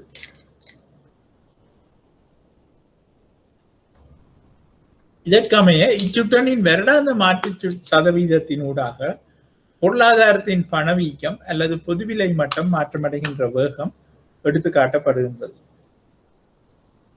இது கூட பணவீக்கம் தொடர்பான ஒரு சுட்டனாக நுகர்வோர் விலை சுட்டன் போன்ற ஏனைய சுட்டன்களுடன் பயன்படுத்தப்படுகின்றது. அப்ப பணவீக்கம் தொடர்பான சுட்டனாக இல்லாட்ட நுகர்வோர் விலை சுட்டன் அதுகளோட இதுவும் சேர்த்து பயன்படுத்தப்படுகின்றது. சேமிப்பு மற்றும் முதலீட்டு வீதம். சேமிப்பு மற்றும் முதலீட்டு வீதம். அப்ப மொத்த தேசிய சேமிப்பு மற்றும் முதலீடுகளை சந்தை விலையின் மொத்த தேசிய உற்பத்தியின் சதவீதமாக கணிப்பிடுதல் இதன் மூலம் கருதப்படுகின்றது. பொருளாதாரத்தில் மொத்த தேசிய வருமானத்தில் எவ்வளவு தொகை சேமிப்பாகவும் முதலீடாகவும் பயன்படுத்தப்படுகின்றது என்பதை பற்றிய கருத்தை இவ்வீதத்தின் மூலம் பெற்றுக்கொள்ள முடியும். அப்ப இந்த வீதங்கள் வறிய நாடுகளில் கீழ்மட்டத்திலும் அபிவிருத்தி அடைந்த மற்றும் வேகமாக அபிவிருத்தி அடைந்து வருகின்ற நாடுகளில் உயர் மட்டத்திலும் இருக்கின்றது. அப்ப இதுகளெல்லாம் நான் சொல்ல வேண்டிய அவசியம் இல்லை, உங்களுக்கே விளங்கும். வறிய நாடுகள்ல இந்த முதலீட்டு வீதமும் சேமிப்பு வீதமும் சரியான குறைவாக இருக்கும். அதிவேகமாக வளர்ச்சி அடைந்து கொண்டிருக்கின்ற நாடுகளையும் அபிவிருத்தி அடைந்த நாட்டிலையும் இது நன்றதாக இருக்கும். ஒரு நாட்டில் சேமிப்புக்கும் முதலீட்டுக்கும் இடையே ஒரு இடைவெளி இருக்கலாம். ஒரு நாட்டில் சேமிப்புக்கும் முதலீட்டுக்கும் இடையே ஒரு இடைவெளி இருக்கலாம். சேமிப்பை விட முதலீடு அதிகமாக இருப்பின் நாட்டில் சேமிப்பு பற்றாக்குறை காணப்படும் என்பதோடு இப்பற்றாக்குறையை தீர்ப்பதற்கு வெளிநாட்டு சேமிப்புகளை பெற்றுக்கொள்ளல் வேண்டும். அப்ப இதை நான் உங்களுக்கு இப்ப கொஞ்ச நேரத்துக்கு முதல் இதை பற்றி நான் கதைச்சினேன். அதே போன்று சேமிப்பு மிக இருப்பின் அதனை வெளிநாடுகளில் முதலீடு செய்தல் வேண்டும். அப்ப மேற்படி சேமிப்பு பற்றாக்குறை வெளிநாட்டு சென்மதி நிலுவையில் நடைமுறை கணக்கு பற்றாக்குறைக்கும் சேமிப்பு மிகை நடைமுறை கணக்கு மிகைக்கும் சமமாக இருக்கும். அதை நான் உங்களுக்கு சொல்ல வேண்டிய அவசியம் இல்லை. அப்ப அடுத்தது நாங்க பார்ப்போம் பொருளாதாரத்தின் துறைவாரியான கட்டமைப்பு. பொருளாதாரத்தின் துறைவாரியான கட்டமைப்பு. அப்ப இதில் மொத்த தேசிய உற்பத்தியில் வேளாண்மை, கைத்தொழில் மற்றும் பணிகள் துறையின் பெறுமதி மொத்த தேசிய உற்பத்தியின் சதவீதமாக காட்டப்படுகின்றது. அப்ப இதன் மூலம் இத்துறைகள் காலத்திற்கேற்ப பொருளாதார தொழிற்பாடுகளுக்கு இயல்பாக மாற்றம் அடைகின்ற வீதத்தினூடாக பொருளாதார கட்டமைப்பின் மாற்றத்தை இனம் காணலாம். சில நாடுகளில் வேளாண்மை பொருளாதார முன்னுரிமை பெறுவதோடு சில நாடுகளில் பணிகள் துறை அல்லது கைத்தொழில் துறை முன்னுரிமை பெறுகின்றது. அது ஒவ்வொரு நாட்டை பொறுத்தது. சில நாடுகள் விவசாய பொருளாதாரத்துக்கு முன்னுரிமை கொடுத்து அதை பேஸ் பண்ணின நாடுகளாக இருக்கும். சில நாடுகள் கைத்தொழில் துறை அதுகளை முன்னுரிமை கொண்டு நிறைய கைத்தொழில் பொருட்களை உற்பத்தி செய்த நாடுகளாக இருக்கும். சில நாடுகள் சேவைகளை வழங்கி கூடுதலான வருமானத்தை பெறுகின்ற நாடுகளாக இருக்கும். அநேகமான நாடுகளில் பொருளாதாரங்கள் பல வருடங்களாக அபிவிருத்தி அடைந்து வருகின்ற பொழுது வேளாண்மையின் ஒப்பீட்டு ரீதியான பங்களிப்பு குறைவடைந்து கைத்தொழில் மற்றும் பணிகள் துறையின் பங்களிப்பு அதிகரித்து உள்ளது. அப்ப இதிலிருந்து நாங்கள் விளங்கிக் கொள்ளணும் என்னவென்று சொன்னால், ஒரு நாடு தொடர்ச்சியாக விவசாய பொருளாதாரத்திலேயே இருக்குமாக இருந்தால் அந்த பொருளாதாரத்தில் அந்த நாட்டை பொறுத்த மட்டும் ஒரு குறிப்பிட்ட கட்டத்துக்கு அங்கால வளர்ச்சி அடைய இயலாம இருக்கும். ஆகவே எந்த ஒரு வளர்ச்சி அடைந்த நாடும் விவசாய பொருளாதாரத்தில் இருந்து கொண்டு கொஞ்சம் கொஞ்சமாக கைத்தொழில் துறைக்குள்ள மாற்றம் அடைந்து கொண்டு போகணும். ஆரம்பத்தில் நிறைய விவசாய பொருட்களை உற்பத்தி செய்து கொண்டிருந்தாலும் தன்னிறைவு கண்டு ஏற்றுமதி செய்து கொண்டிருந்தாலும் ஒரு கட்டத்திலே அதனுடைய அந்த துறையும் வளர்ச்சி அடைந்து கொண்டிருக்கும். ஆனா அதிலும் பார்க்க வேகமாக கைத்தொழில் துறையோ சேவைகள் துறையோ வளர்ச்சி அடைய வேண்டிய அவசியம் உள்ளது.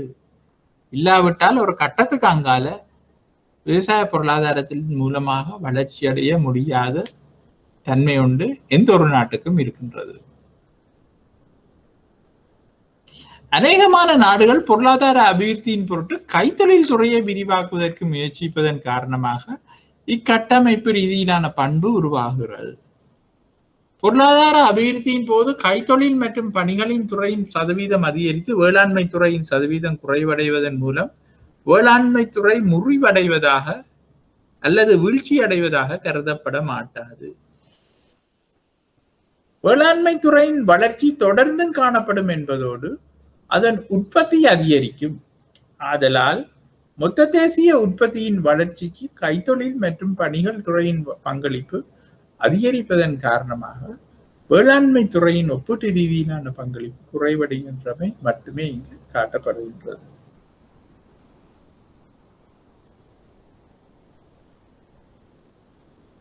ஒப்பீட்டு ரீதியான பங்களிப்பு என்பதை நாங்கள் கவனமாக பார்த்து கொள்ள வேண்டும். அடுத்தது கொள்வரவு விலை சமநிலை தலைக்குரிய வருமானம் purchasing power parity per capita income. purchasing power parity ஒரு ஸ்லாஷ் ஒன்று போடுங்க per capita income. இரு நாடுகளின் வருமான மட்டத்தை ஒப்பிடும் பொருட்டு ஐக்கிய அமெரிக்காவின் நடைமுறை விலை மட்டத்திற்கு அமைய அந்தந்த நாடுகளின் வருமான தொகையை மாற்றி மதிப்பீடு செய்யப்படுகின்றமை தலைக்குரிய வருமானம் என்று நாங்கள் சொல்லிக் கொள்கின்றோம். அப்ப இதை நாங்கள் நாங்கள் அந்தந்த நாடுகளின் உள்நாட்டு விலைகளின் வருமானத்தை மதிப்பீடு செய்து அமெரிக்க டாலர் பெறுமதிக்கு மாற்றுவதன் மூலம் நாடுகளின் வருமான மட்டத்தை ஒப்பிடுதல் பொருத்தமாக இருக்காது. நாடுகளின் வருமான மட்டத்தை ஒப்பிடுதல் பொருத்தமாக இருக்காது. அப்ப உங்களுக்கு விளங்குதுதானே? முதலாவது மொத்த தேசிய உற்பத்தி தலைக்குரிய வருமானம் என்பது நாங்கள் என்னென்று கால்குலேட் பண்ணுகின்றோம். ஆனா அந்தந்த நாடுகள விலைகள வருமானத்தை மதிப்பீடு செய்து அது அமெரிக்க டாலருக்கு மாற்றுவதன் மூலம் நாங்கள் வருமான மட்டத்தை ஒப்பிடுறது என்பது ஒரு பொருத்தமான விடயமாக இருக்காது. நீங்கள் கொஞ்சம் யோசிச்சு பார்த்தா விளங்கும். ஏனெனில் நாடுகளில் காணப்படுகின்ற விலை மாற்றங்களுக்கு அமைய வருமான எண் தொகைகள் மாற்றப்படுவதன் காரணத்தில் ஆகும். உதாரணமாக இலங்கையில் முடித்திருத்துவதற்கு சராசரியாக 50 ரூபாவும் ஏற்படுது. இப்ப 50 ரூபாய்க்கு வெட்டையில தெரியாது, நாங்கள் 200 ரூபான்னு வச்சுக்கொள்ளுவோம். ஆனா அமெரிக்காவில $10 வச்சுக்கொள்ளும், பிரித்தானியால 5 பவுண்ட் வச்சுக்கொள்ளும். இலங்கையில் ஒரு நாவிதனின் முடித்திருத்துவதற்கான வருமானத்தை உற்பத்தி பெறுமதியை இலங்கை ரூபாவில் கணிப்பிட்டு டாலருக்கு மாற்றுகின்ற போது அது இப்ப நாங்கள் டாலர் 112 வச்சுக்கொள்ளுவோமே ஒரு உதாரணத்துக்கு, அது டாலர் 4.5 காணப்படும் 50 ரூபாண்டைக்கு. அதுவே நாங்கள் 200 ரூபாய் போட்டுட்டு டாலரை இந்தியான் பெறுமதியில நாங்கள் கால்குலேட் பண்ணுவோம். ஆயினும் அமெரிக்க விலையின்படி நாவிதன் ஒருவருடைய வருமானம் $10 என்று சொன்னால் இதற்கமைய நாடுகளின் உற்பத்திகளை அமெரிக்காவில் அந்த உற்பத்திக்கான விலைகளின் அடிப்படையில் கணிப்பிடுவதன் மூலம் நாடுகளின் வருமான மட்டத்தை நேரடியாக ஒப்பிட முடியும். அப்ப இப்ப விளங்குதுதானே? நாங்கள் எங்கட நாட்டுல எல்லாம் விலை குறைவாக இருக்கின்றது. உதாரணமாக இன்றைக்கு தலைமையிட்ட 500 ரூபாய் எடுத்துக்கொண்டா கூட அது $5 தான் இருக்கு, $2.5 தான் இருக்கின்றது டாலரின் விலையோட ஒப்பிடும் பொழுது. ஆனால் அமெரிக்கால $10 என்று சொன்னால் இன்றைக்கு பேருக்கு 2000 ரூபாய். இலங்கைன்னு பார்க்க 4 மடங்கு அதிகமாக இருக்கு.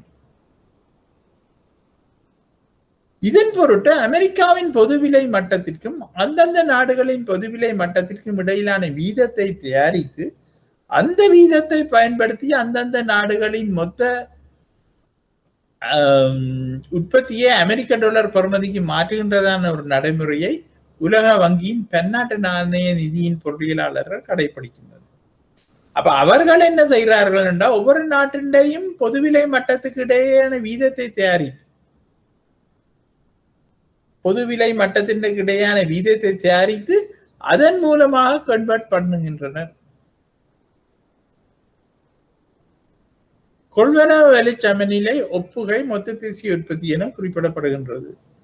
அப்ப மேற்படி பெறுமதியை சனத்தொகையினால் வகுப்பதன் மூலம் கொள்வனவு விலை சமநிலை தலைக்குரிய வருமானம் கணிப்பிடப்படுகின்றது. அப்ப இந்த தரவுகளுக்கு அமைய 2009 இலங்கையில் கொள்வனவு விலை சமநிலை தலைக்குரிய வருமானம் 4720 ஆகும் என்பதோடு இலங்கையின் விலைகளில் கணிப்பிடப்பட்ட தலைக்குரிய வருமானம் 2033 இருக்கின்றது. அப்ப முதலாவது தலைக்குரிய வருமானம் 4720 2009 ஆண்டு. ஆனா இலங்கையின் இந்த விலைகள்ல நாங்கள் பார்க்க 2033 தான் இருக்கின்றது. ஒரு இலங்கை ஒரு நபருடைய வருமானம் 2033. அப்ப இதை நீங்க 2019 ஆண்டறிக்கையில பார்க்க எங்களுக்கு தெரியும் தலைக்குரிய வருமானம் என்னன்னு. ஆனா 2019 இந்த இலங்கையின் விலைகளில் கணிப்பிடப்பட்ட தலைக்குரிய வருமானத்தை நாங்கள் IMF என்ற ரிப்போர்ட்லையும் பார்த்துக் கொள்ளலாம். அதுதான் அதை சொல்லு, உலக வங்கியின் பன்னாட்டு நாணய நிதியத்தின் பொருளியலாளர்கள் தான் மெயின்லி இதை கடைபிடிக்கணும். அப்ப பாருங்க எப்படி கடைபிடிக்கும் பொழுது எவ்வளவு வேறுபாடு இருக்குதுன்னு சொல்லி. அப்ப இலங்கையின் உற்பத்தி வருமான மட்டம் சர்வதேச ரீதியில் உயர் மட்டத்தை காட்டுகின்றது. ஆயினும் இம்மதிப்பீட்டில் ஆராய்ச்சி ரீதியிலான முக்கியத்துவத்தை தவிர எவ்வித நடைமுறை முக்கியத்துவமும் கிடையாது. ஒரு நாட்டின் மக்களது வருமான மட்டம் மற்றும் வாழ்க்கை தரமானது நாட்டினுள் பண்டங்கள் மற்றும் பணிகளை கொள்வனவு செய்வதற்கான இயலுமையிலேயே தங்கியுள்ளது. ஐக்கிய அமெரிக்காவில் விலை மட்டத்தில் வருமானம் கணிப்பிடப்பட்ட போதிலும் பண்டங்கள் மற்றும் பணிகளின் உற்பத்தி தரம், உற்பத்தி திறன் மற்றும் செலவு மட்டம் நாட்டுக்கு நாடு வேறுபட்டதாக அமையும். அப்ப நாங்கள் சும்மா ஒரு விடயத்தை நாங்கள் சும்மா சொல்லி போட்டு போக இயலாது. அங்க இன்ன விலை, இங்க இன்ன விலை என்று உற்பத்தி பொருளின் தரத்தையும் நாங்கள் பார்க்க வேண்டும். ஐக்கிய அமெரிக்கால ஒரு பொருளோட விலை வந்து ஒரு ராத்தல் 12 விலை வந்து $1.5 என்று சொன்னா இலங்கை காசுல $300 இருக்கும், சில வேளை $250 இருக்கும், $1 அப்படி. ஆனா இலங்கையில இப்ப $60 என்று சொல்லும் பொழுது அந்த பானின் தரத்தையும் எங்கட பானின் தரத்தையும் ஒப்பிட்டு பார்க்க இயலாது. அப்ப நாங்கள் அந்த விடயத்தையும் நாங்கள் கவனத்தில் எடுக்க வேண்டும். அப்ப ஆன்லைன்ல இருக்கிற மாணவர்கள்ட்ட நான் கேட்கின்றேன், இதுவரை நாங்கள் படிச்சதுல உங்களுக்கு ஏதாவது பிரச்சனை இருக்கின்றதா? இதோடு நாங்கள் தேசிய வருமானம் முடிகின்றது. நாங்கள் இப்ப அடுத்த சாப்டரான பணம், மணி என்று சொல்லப்படுகின்ற பணத்தை பற்றி நாங்கள் படிக்க போன்றோம். அவை இதுவரை உங்களுக்கு ஏதாவது டவுட் இருக்கு, நீங்கள் ஓகேன்னாலும் ஒரு மெசேஜ் ஒன்று போடுங்க. அப்ப எங்களுக்கு தெரியும் ஓரளவு நாங்கள் எங்க நிற்கின்றோம்.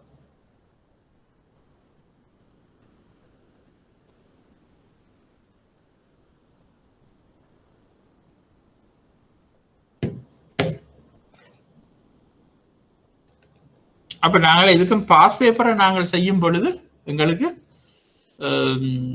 இன்னும் தெளிவாக இருக்கும். இப்ப நாங்கள் படித்தது தியரி, என்ன மாதிரி உங்களுக்கு அது பேப்பர் கொஸ்டின் வைஸ் வர போன்றது. எனக்கு நீங்கள் சொல்லுங்க, இப்ப இதுல நிற்கிறார்கள் எத்தனை பேரிடம் இந்த பாஸ் பேப்பர் உள்ளது, எத்தனை பேரிடம் பாஸ் பேப்பர்ஸ் இருக்கின்றது? அப்படி இல்லாத பட்சத்தில் நீங்கள் ஏதோ ஒரு வகையில் அதை தயார்படுத்த வேண்டிய அவசியம் ஒன்று உங்களுக்கு இருக்கின்றது என்று சொன்னால் நாங்கள் விரைவில் இதெல்லாம் முடிச்சுட்டு நாங்கள் பாஸ் பேப்பர்ஸ் படிக்க போகின்றோம். எல்லாரிடம் இருக்கின்றதா பாஸ் பேப்பர்?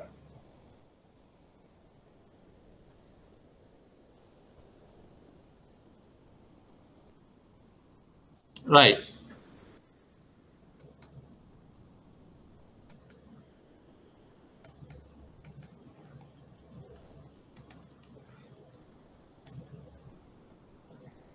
நாங்கள் அடுத்தது நாங்கள் பார்க்க போகின்றது பணம் என்ற ஒரு சாப்டர். அப்ப பேரின பொருளியல்ல நாங்கள் ஒவ்வொரு செக்ஷனா பார்த்து கொண்டு வந்து இப்ப தேசிய வருமானத்தை பார்த்து முடிச்சிட்டோம். இப்ப நாங்க பார்க்க போறது பணம். அப்ப இந்த பணம் என்பது என்ன? பணம் வந்து என்ன? ஏன் நாங்கள் இந்த பணத்தை பொருளாதாரத்தில் நாங்கள் பணத்தை எப்படி நாங்கள் பார்க்கிறோம், பொருளாதாரத்தில் பணத்தை இன்னும் கையாளுகின்றோம்? பணம் சாதாரண வாழ்க்கையில பணம் இல்லாம மனுஷன் வாழவே இல்லாத ஒரு நிலை வந்து விட்டது. சமூக ரீதியில் நாங்கள் பார்க்கும் பொழுது ஏனைய பிராணிகளுடன் ஒப்பிடும் பொழுது மனிதனுக்கு பணம் இல்லாமல் வாழ்வில்லை. அதே சமயம் இந்த பணத்துக்காக எவ்வளவு பேர் அடிபட்டு எவ்வளவு பிரச்சனைகள் வந்து கொண்டிருக்கின்றது. அப்ப இந்த பணம் என்றால் என்ன என்றதை நாங்கள் பார்ப்பதற்கு முதல் நாங்கள் இந்த பணத்தின் தோற்றத்தையும் பார்க்கணும். பணத்துக்கு முந்தைய காலத்துல என்ன மாதிரி, ஏன் தோன்றினது, எவ்வாறு தோன்றினது, அதுக்கு முதல் என்ன நிலை இருந்தது என்பதை நாங்கள் பார்க்க வேண்டிய ஒரு அவசியம் இருக்கின்றது. அப்ப பொருளாதாரம் ஒன்றில் அனைத்து விதமான கொடுக்கல் வாங்கல் நடவடிக்கைகளிலும் எல்லோராலும் ஏற்றுக்கொள்ளப்படுகின்ற பொதுவான ஒரு பரிமாற்று ஊடகம் பணம் என்று சொல்லப்படுகிறது. பொருளாதாரம் ஒன்றில் அனைத்து விதமான கொடுக்கல் வாங்கல்கள் நடவடிக்கைகளிலும் எல்லோராலும் ஏற்றுக்கொள்ளப்படுகின்ற பொதுவான ஒரு பரிமாற்று ஊடகம் பணம் என்று சொல்லப்படுகின்றது.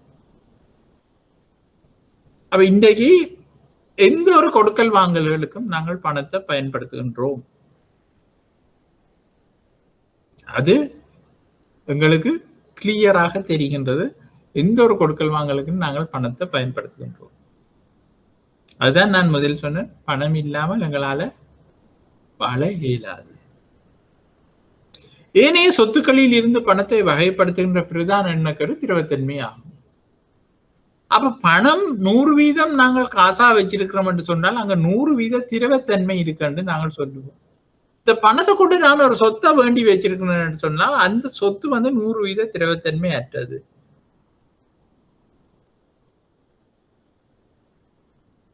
அப்ப அதையும் நாங்கள் விளங்கிக் கொள்ள வேண்டும். அப்ப ஒரு சாதனம் சட்ட அங்கீகாரத்தினை கொண்டு இருப்பினும் அது கொடுக்கல் வாங்கல்களின் போது ஏற்றுக்கொள்ளப்படவில்லை என்றால் அதை நாங்க பணமாக கருத முடியாது. அப்ப ஒரு சாதனம் சட்ட அங்கீகாரத்தினை கொண்டு இருப்பினும் அது கொடுக்கல் வாங்கலின் போது மக்களால் ஏற்றுக்கொள்ளும். ஆனால் சட்ட அங்கீகாரமற்ற சாதனம் ஒன்று கொடுக்கல் வாங்கல்களின் போது எல்லாரும் ஏற்றுக்கொள்ளப்படுமானால் அது பணமாக கருதப்பட வேண்டியுள்ளது. ஒரு பொதுவாக ஏற்றுக்கொள்ளப்பட வேண்டிய ஒரு விடயம் ஒன்று கட்டாயம் பணத்துக்கு ஈக்குவலாக வந்துவிடும்.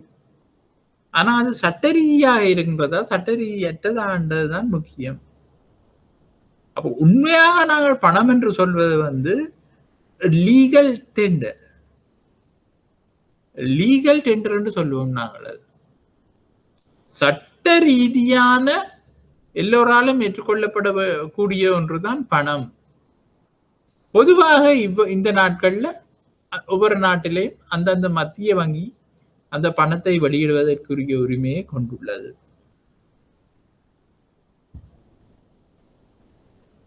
அப்ப பணத்தின் தோற்றத்தை பற்றி நாங்கள் பார்ப்போம். அப்ப சுயதேவை பூர்த்தி பொருளாதாரம் ஒன்றுல சுயதேவை பூர்த்தி பொருளாதாரத்தின் தோல்வியை தொடர்ந்து தோற்றம் பெற்ற பண்டமாற்று பொருளாதாரத்தில் நிலவிய பல்வேறு குறைபாடுகள் காரணமாக பணம் தோற்றம் பெற்றது. அப்ப நாங்கள் சுயதேவை பொருளாதாரம் என்று சொல்றது என்ன? எங்கட தேவைகளை நாங்கள் பூர்த்தி செய்து கொள்கின்றோம். அந்த நாட்கள்ல வேட்டையாடினார்கள், விவசாயம் செய்தார்கள், தங்களுக்கு வந்த உணவுப் பொருட்களை கொண்டு தாங்கள் தங்கட சாப்பாடுகளை பூர்த்தி செய்தார்கள். அப்ப அதன் மூலமாக இப்ப வேட்டையாடுபவர்கள் வந்து வேட்டையாடி இறைச்சி எடுத்து தாங்கள் சாப்பிட்டு தங்களுடைய தேவைகளை பூர்த்தி செய்தார்கள். ஆனா இப்படியாக அவர்கள் போய்கொண்டிருக்கும் பொழுது ஒரு கட்டத்துல அவர்களுக்கு வேற வேற தேவைகளும் ஏற்பட்டது. அப்ப வேற வேற தேவைகள் ஏற்படும் பொழுது இந்த விவசாயம் தவிர்ந்த ஏனைய துறைகளும் வேட்டையாடுதல் அது தவிர்ந்த ஏனைய துறைகளும் வளர்ச்சி அடைந்தது. அப்ப அவ்வாறு வளர்ச்சி அடைந்து கொண்டு போகும் பொழுது அந்த துறைகளில் இருக்கிற பொருட்களை நுகர வேண்டிய ஒரு தேவை மக்களுக்கு ஏற்பட்டது. அப்ப அப்படி நுகர வேண்டிய தேவைகள் ஏற்படும் பொழுது அதற்கு மக்கள் பாவிச்சதுதான் பண்டமாற்று பொருளாதாரம். அப்ப இங்க பாருங்க, ஆரம்பத்தில் கால்நடைகள், எலும்பு துண்டுகள், புகையிலை போன்ற பொருட்களை பணமாக பயன்படுத்தப்பட்டன. அப்ப பண்டமாற்று பொருளாதாரம் என்பதை நான் உங்களுக்கு இதுல சொல்ல வேண்டிய அவசியம் இல்லை. நாங்கள் இதையும் பின்னுக்கு பார்ப்போம் சுருக்கமாக. ஆனால் அந்த தோல்வி ஏற்படும் பொழுது கால்நடைகளை, எலும்பு துண்டுகளை, புகையிலைகளை பணமாக பாவிச்சுச்சுன்னா இவை எல்லோராலும் இலகுவாக பெற்றுக்கொள்ளக்கூடிய சாதனமாக காணப்பட்டதால் பணத்தின் தொழிற்பாட்டை இவற்றால் சிறப்பாக மேற்கொள்ள முடியாது போயிற்று. அப்ப எல்லாராலும் இலகுவாக பெற்றுக்கொள்ளக்கூடிய ஒரு சாதனமாக இருக்குமெண்டா உண்டு, அது பணமாக தொழிற்பட இயலாது. விளங்குதா?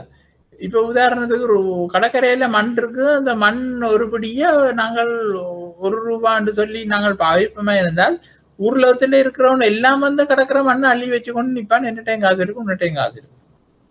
அப்ப அருமையாக இருக்க வேண்டும். அப்ப பணம் என்பது ஓரளவு அருமையாகவும் இருக்க வேண்டும். அப்ப இதனால் மிக அருமையான சாதனங்களை யானை தந்தம், வைரக்கற்கள், முத்துக்கள் என்பன பணமாக பயன்படுத்தப்பட்டன. அப்ப அப்படி யானை தந்தம், வைரக்கற்கள், முத்துக்கள் என்பன பணமாக பயன்படுத்தப்பட்டது சரி. ஆனா அது மிகவும் அருமையான சாதனங்கள். பணம் என்பது ஓரளவு இருக்கவும் வேணும், அருமையாகவும் இருக்கணும். இப்போ யானை தந்தம், வைரக்கற்கள், முத்துக்கள் எல்லாம் வெரி ரேர், சரியான கஷ்டம். இப்ப பணப்பிரமதியில பார்க்க அதுகள் எல்லாம் சரியான விலை. ஆகவே அதை நாங்கள் உடனடியாக சொல்லிக்கொள்ள முடியாத நிலையில இருக்கின்றோம். அப்ப இவை மிகவும் அருமையான சாதனங்கள் என்பதால் இவற்றாலும் பணத்தின் தொழிற்பாட்டை புரிய முடியாது போக, அதற்கு பின்னரே ஓரளவு அருமையானதும் எல்லோராலும் ஏற்றுக்கொள்ளக்கூடியதுமான தாள்குற்றி நாணயங்கள் பணமாக அறிமுகப்படுத்தப்பட்டன. அப்ப அதுவும் கஷ்டமாகி போன நேரத்துல தான் எல்லோராலும் ஓரளவு அருமையானதும் எல்லோராலும் ஏற்றுக்கொள்ளப்படக்கூடியதுமான தாள்குற்றி நாணயங்கள் பணமாக அறிமுகப்படுத்தப்பட்டன. அவை பணத்தின் தொழிற்பாட்டினை இன்று வரை சிறப்பாக மேற்கொள்வதன் விளைவாக இன்று இலத்திரனியல் சாதனங்கள் வரை பணம் வளர்ச்சி அடைந்துள்ளது. இன்றைக்கு இலத்திரனியல் எலக்ட்ரானிக் கிரெடிட் கார்டுகள், டெபிட் கார்டுகள் எல்லாம் வந்து அந்த அளவு தூரத்துக்கு பணம் வந்து சேர்ந்துள்ளது.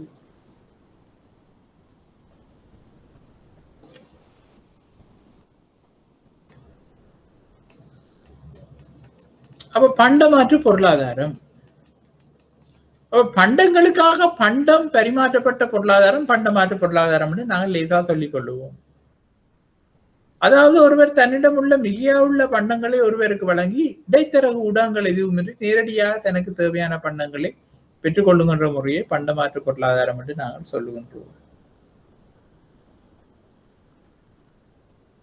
அப்ப உதாரணத்துக்கு நான் விவசாயம் செய்து கொண்டிருக்கின்றேன் என்றால் என்னட்ட 10 மூட்டை நெல் கூடுதலா இருக்கின்றால் எனக்கு தேவை ஒரு சொல்லுவோம் ஒரு இறைச்சி வேணும் என்று சொன்னால் நான் 10 கோழிகளை ஒருத்தன் கொண்டு வந்து தருவானா இருந்தால் 10 கோழியை பண்ணிக்கொண்டு 10 மூட்டை நெல்லை கொடுக்க வேண்டிய ஒரு நிகழ்வைத்தான் சொல்றது பண்டமாற்று பொருளாதாரம். ஆனால் எந்த காலகட்டத்திலையும் இதுவும் அதுவும் ஈக்குவலா இருக்குமா என்பது எனக்கு தெரியல. அது அந்தந்த கால சூழ்நிலைகளுக்கு ஏற்ற மாதிரி தான், பெறுமதிகளுக்கு ஏற்ற மாதிரி தான் ஒரு மூட்டை நெல்லும் ஒரு கோழியும் சமமாக இருக்கலாம். அப்ப இப்படியான குறைபாடுகள் இந்த பண்டமாற்று பொருளாதாரத்திலே ஏற்படுகின்றது. அப்ப பண்டமாற்று பொருளாதாரத்தின் குறைபாடுகள் வந்து பொதுவான பரிமாற்று ஊடகம் இருக்கவில்லை. பொதுவான பரிமாற்று ஊடகம் இருக்குமா இருந்தால் எங்களால் அளந்து கொள்ளக்கூடியதா இருக்கும் ஒவ்வொரு பொருளை. உதாரணமாக ஒரு கோழி வந்து 400 ரூபாய் என்று சொல்லுவோம், ஒரு மூட்டை நெல் வந்து 1500 ரூபாய் என்று சொன்னா எங்களுக்கு தெரியும், அளந்து கொள்ளலாம். 3.5 கோழியை கொடுத்து நாங்கள் ஒரு மூட்டை நெல்லை வேண்டிக் கொள்ளலாம். அப்ப இங்க பொதுவான பரிமாற்று ஊடகம் ஒன்றும் இருக்கவில்லை. பெருமான அழகு சாதன தொழிற்பாடு இல்லை. அந்த பெருமானத்தை நாங்கள் மதிப்பிடுற அழகு சாதனங்கள் இல்லை. இப்ப நான் சொன்ன விடயத்துக்குள்ள அதுவும் அடங்குது. பெருமான திரட்டு சாதன தொழிற்பாடு இல்லை. நாங்கள் பணத்தை சேர்த்து வைக்கலாம், அதை திரட்டி வைக்கலாம். பிற்போடப்பட்ட கடன் கொடுப்பனவு சாதன தொழிற்பாடு இல்லை. பிற்போடப்பட்ட கடன் கொடுப்பனவு சாதன தொழிற்பாடு என்று சொல்லும் பொழுது அது வந்து இன்றைக்கு வேண்டி போட்டு நாளைக்கு கொடுக்கலாம். ஆனா பண்டமாற்று பொருளாதாரத்துல அப்படி எல்லா சந்தர்ப்பங்கள்லயும் எல்லாத்தையும் பயன்படுத்த முடியாத ஒரு நிலை இருந்தது. ஆகவே நாங்கள் அதை பண்டமாற்று பொருளாதாரம் என்று நாங்கள் சொல்லிக் கொள்ளுகின்றோம்.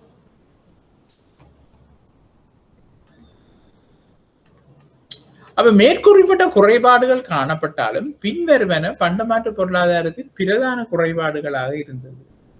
தேவைகளின் இரட்டை பொருந்துக இன்மை. இரட்டை பொருந்துக இன்மை என்றா இப்ப ஒரு ஆள்கிட்ட கோழி இருக்குது, என்னட்ட நெல் இருக்குதுன்றா நான் நெல்லை கொடுத்து எனக்கு ஆடு வேணுமெண்டா என்னால கோழி வச்சிருக்கிறவர்கிட்ட போய் நான் நெல்லை கொடுத்து போட்டு ஆடு தேடி திரிக்கணும். மற்றால் கோழி தான் வச்சிருக்கிறார், எனக்கு தாரத்துக்கு நெல்லுக்கு பயில. அந்த 2 பேற்ற தேவையும் பொருந்தோணும். அதைத்தான் நாங்க இரட்டை பொருந்துக இன்மை என்று சொல்லுகின்றோம்.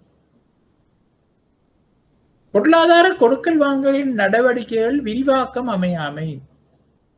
அப்ப பொருளாதார கொடுக்கல் வாங்கல் நடவடிக்கைகள விரிவாக்கம் இருக்கணும். அப்ப இப்படியான இரட்டை பண்டமாற்று பொருளாதாரங்கள் நடந்து கொண்டிருக்க பொருளாதார கொடுக்கல் வாங்கல்ல விரிவாக்கம் இருக்காது. பொருளாதார வளர்ச்சி மட்டுப்படுத்தப்பட்டிருந்தமை. அப்ப இதன் மூலமாக பொருளாதார வளர்ச்சி என்பது மட்டுப்படுத்தப்பட்டே இருந்து கொண்டிருந்தது. அப்ப பரிமாற்று ஊடகம் ஒன்றின் முக்கியத்துவம். அப்ப ஒரு பரிமாற்று ஊடகம் என்றால் அது எப்படி இருக்க வேண்டும்? அப்ப இப்படியான பண்டமாற்று பொருளாதாரத்தின் குறைபாடுகளை நீக்கக்கூடியது ஒன்றாக இருக்க வேண்டும்.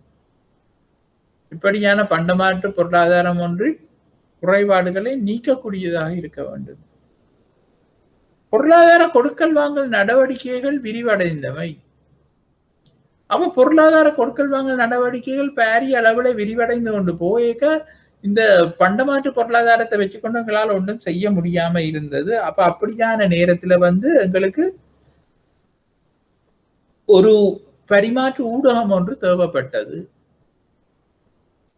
பொருளாதார வளர்ச்சி அபிவிருத்தி துரிதப்பட்டது. பொருளாதார வளர்ச்சி இந்த அபிவிருத்தி துரிதப்பட்டது. இப்படியான காரணங்களால தான் ஒரு பரிமாற்று ஊடகம் ஒன்று தேவைப்பட்டது. அப்ப பரிமாற்று ஊடகம் ஒன்று கொண்டிருக்க வேண்டிய பண்புகள் என்ன? பரிமாற்று ஊடகம் ஒன்று கொண்டிருக்க வேண்டிய பண்புகள் என்ன? எல்லோராலும் ஏற்றுக்கொள்ளக்கூடியதாக இருக்க வேண்டும். பூரண திரவத்தன்மையை கொண்டிருத்தல் வேண்டும். அப்ப எல்லோராலும் ஏற்றுக்கொள்ளக்கூடியதா இருக்க வேண்டும். அதை நாங்கள் முதலே பார்த்து பூரண திரவத்தன்மையை கொண்டிருத்தல் வேண்டும். பூரண திரவத்தன்மை என்று சொன்னா அதுக்கு மிஞ்சி ஒன்றும் லிக்விடா இருக்கக்கூடாது. உதாரணமாக நான் நெல்லு மூட்டையை வச்சிருக்கவோ கோழியை வச்சிருந்தாலோ அதை நாங்க பூரண திரவத்தன்மை என்று அவரவர் சொல்லிக் கொள்ளலாம். ஆனா அடுத்தவன் சொல்ல இயலாது. அது இங்க எல்லாராலும் பூரண திரவத்தன்மை கொண்டதாக இருக்கும் இந்த பரிமாற்று ஊடகம். சட்ட அங்கீகாரத்தை கொண்டிருத்தல் வேண்டும். லீகல் டெண்டர், சட்ட ரீதியான ஒரு இதை கொண்டிருந்தா தான் அதற்கு பெறுமதி இருக்கின்றது. சட்ட ரீதியற்ற விடயங்களை நாங்கள் ஒரேடியா பணமாக ஏற்றுக்கொள்ள முடியாது. அடையாள பணமாக இருத்தல் வேண்டும். அடையாளம் காட்டக்கூடியதாக இருக்க வேண்டும். கொடுக்கல் வாங்கல் தேவைகளுக்கு ஏற்ப சிறு சிறு அலகுகளாக பிரிக்கக்கூடியதாக இருத்தல் வேண்டும். அப்ப எங்களுடைய தேவைகளுக்கு ஏற்ற மாதிரி சிறு சிறு அலகுகளாக பிரிக்கக்கூடிய இதாக அது இருக்க வேண்டும். அந்த பணம் இலகுவில் எல்லோராலும் அடையாளம் காணக்கூடியதாக இருத்தல் வேண்டும்.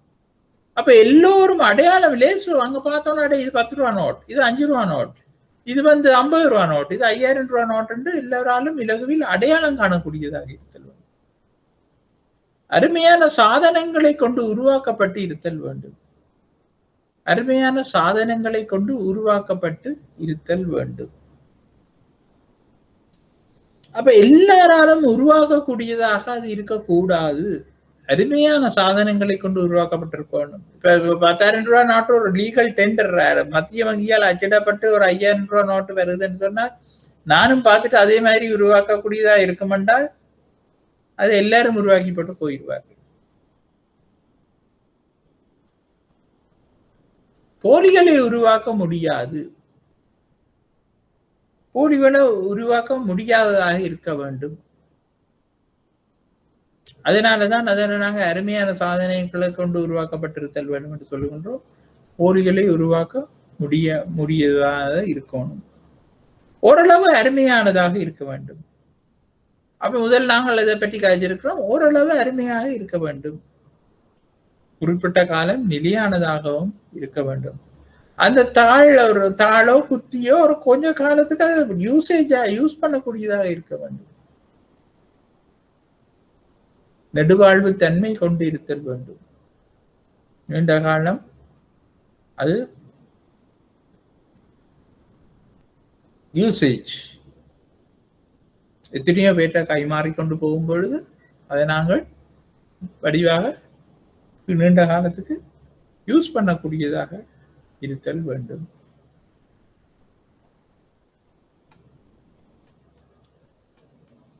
அப்ப பணத்தின் தொழிற்பாடுகள், அப்ப இதேதான் நாங்கள் வேற மாதிரி சொல்ல போறோம். பணத்தின் தொழிற்பாடுகள் என்று இவ்வளவு நேரம் நாங்கள் பார்த்ததைத்தான் பணத்தின் தொழிற்பாடுகள் என்று நாங்கள் சொல்லிக்கொள்ள போகின்றோம். அப்ப பணத்தின் பிரதான தொழிற்பாடு பரிமாற்று ஊடகமாக தொழிற்படுதல். பரிமாற்று ஊடகமாக தொழிற்படுதல் என்று சொன்னா கொடுக்கல் வாங்கல் நோக்கத்துக்காக பரிமாற்றத்துக்காக அது ஊடகமாக. இப்ப கடையில போறேன், நான் ஒரு தேத்தனி குடிக்கிறேன் 50 ரூபான்னு சொல்லும் பொழுது 50 ரூபா கொடுப்பதற்கு பரிமாற்று ஊடகம். ஒரு சாமான வேண்டிக் கொண்டு நான் ஒரு சாமானுக்காக காசை கொடுக்கும் பொழுது அது பரிமாற்று ஊடகமாக கருதப்படுகின்றது. அடுத்தது பெருமான அழகு சாதனமாக தொழிற்படும். பெருமானத்தை நாங்க ஒரு பொருள பெருமதிய மதிப்பிடக்கூடியதாக இருக்கணும் பணத்தை கொண்டு. பணத்தை கொண்டு ஒரு பொருள பெருமதியை நாங்கள் மதிப்பிடுவதாக இருத்தல தான் பெருமான அழகு சாதனம் என்று நாங்கள் சொல்லிக் கொள்வோம். அப்ப இந்த ரெண்டு தொழிற்பாடு தான் செலவாணி தொழிற்பாடு. செலவணி தொழிற்பாடு இல்ல செலவாணி தொழிற்பாடு. 3 சொல்லி நீனாவர். அடுத்தது சொத்து தொழிற்பாடு. அப்ப இது வந்து செகண்டரி ஃபங்க்ஷனாகத்தான் ஒரு பணத்தின் செகண்டரி ஃபங்க்ஷனாகத்தான் இருக்குது. என்னன்னு சொன்னா பெருமான திரட்டு சாதன தொழிற்பாடாக அமைகின்றது. பெருமான திரட்டு சாதன தொழிற்பாடாக பிற்போடப்பட்ட மீள் கொடுப்பனவு சாதன தொழிற்பாடாக அமைகின்றது. அப்ப பெருமான திரட்டு சாதன தொழிற்பாடுன்னா நாங்கள் அதை சேமிக்கின்றோம், முதலிடுகின்றோம். பெருமானத்தை திரட்டி கொண்டிருக்கும். வட்டி வங்கியில் போட்டால் அதன் வட்டி கிடைக்கும். அவை அது வந்து பெருமானம் திரளுகின்றது. பிற்போடப்பட்ட மீள் கொடுப்பனவு சாதன தொழிற்பாடு என்பது நாங்கள் முதலே பார்த்த மாதிரி ஒரு கடனை வேண்டிட்டு அதை திருப்பி கொடுக்கின்றோம். அந்த தொழிற்பாடா அது அமைகின்றது.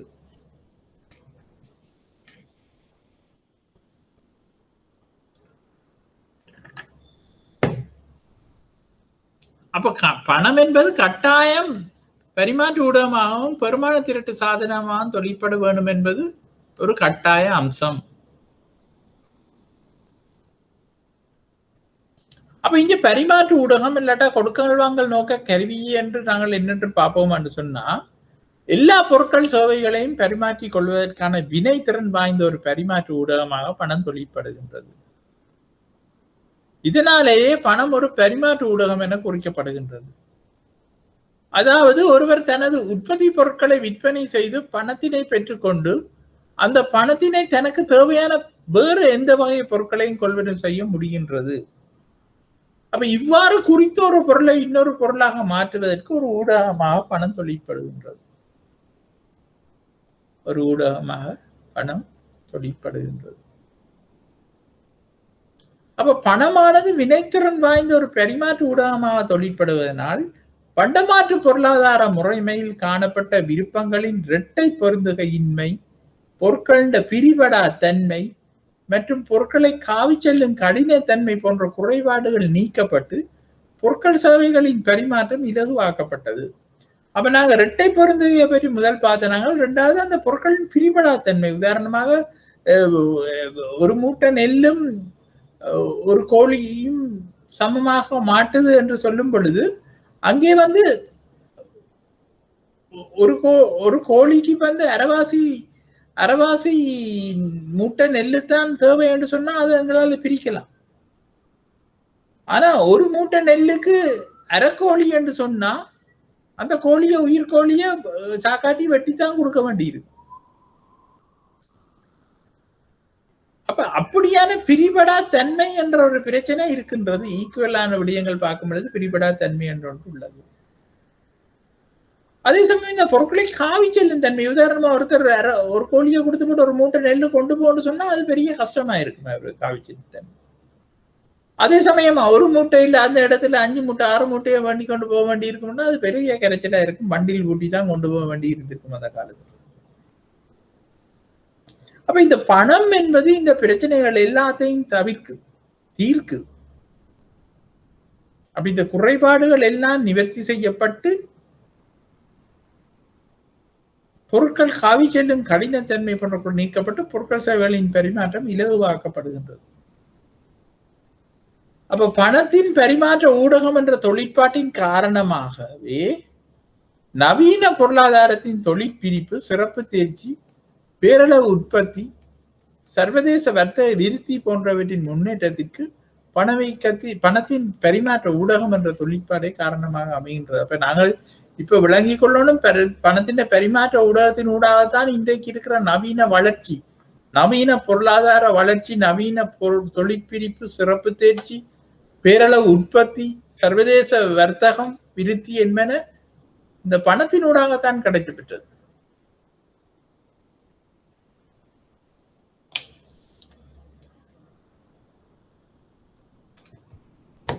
அடுத்தது கணக்கீட்டு அலகு. அப்ப கணக்கீட்டு அலகு என்றால் என்னன்னு சொன்ன போனா எல்லா பொருட்களும் சேவைகளிலும் பெறுமதிகளையும் அளவிடுவதற்கான வினைத்திறன் வாய்ந்த ஒரு அளவீட்டு கருவியாக பணம் தொழிற்படுகின்றது. அப்ப எல்லாத்தையும் எங்களால கணக்கிட்டு கொள்ளலாம். நாங்கள் ஒரு கணக்கு வச்சு கொள்ளலாம், ஒரு அக்கௌண்ட் செட் வச்சு கொள்ளலாம். பொருட்கள் சேவைகளை அளவிட்டு கொள்ளலாம். இது என்ன விலை, ஒரு பேனா 10 ரூபா, ஒரு பேனா 20 ரூபா எல்லாம் அளவிட்டு கொள்ளலாம். பணம் நடைமுறைக்கு வருவதற்கு முன்னர் ஒரு பொருளினது பெறுமதியானது இன்னொரு பொருளினது வடிவிலேயே காட்டப்பட்டது. அது நாங்கள் இவ்வளவு நேரம் காய்ச்சி கொண்டிருக்கிறோம். பணம் நடைமுறைக்கு வருவதற்கு முன்னர் ஒரு பொருளினது பெறுமதியானது இன்னொரு பொருளினது வடிவிலேயே காட்டப்பட்டது. அப்ப இவ்வாறான ஒரு பொருளினது பெறுமதியினை இன்னொரு பொருளின் வடிவில் காட்டுவது சார்பு விலை என்று நாங்கள் சொல்லுவோம். ஒரு பொருள்ல சார்ந்துதான் மற்ற பொருளின் விலை தீர்மானிக்கப்படுதுன்னு சொன்னா அதை நாங்கள் சார்பு விலை என்று சொல்லிக் கொள்கின்றோம். ஆனால் பணம் அறிமுகப்பட்டதற்கு பின்னர் பண்டங்களுக்கு சார்பு விலைக்கு பதிலாக தனி விலை என்பதனை நிர்ணயிக்க முடிந்தது. அப்ப நீங்கள் அதை அண்டர்லைன் பண்ண முடியும். சார்பு விலைக்கு பதிலாக தனி விலை என்பதை அண்டர்லைன் பண்ண அந்த அந்த அந்த நிலை வருகின்றது. அதாவது ஒரு பொருளினது பெறுமதியினை பணத்தின் வடிவில் அளவிட்டு காட்டுவதே தனி விலை ஆகும்.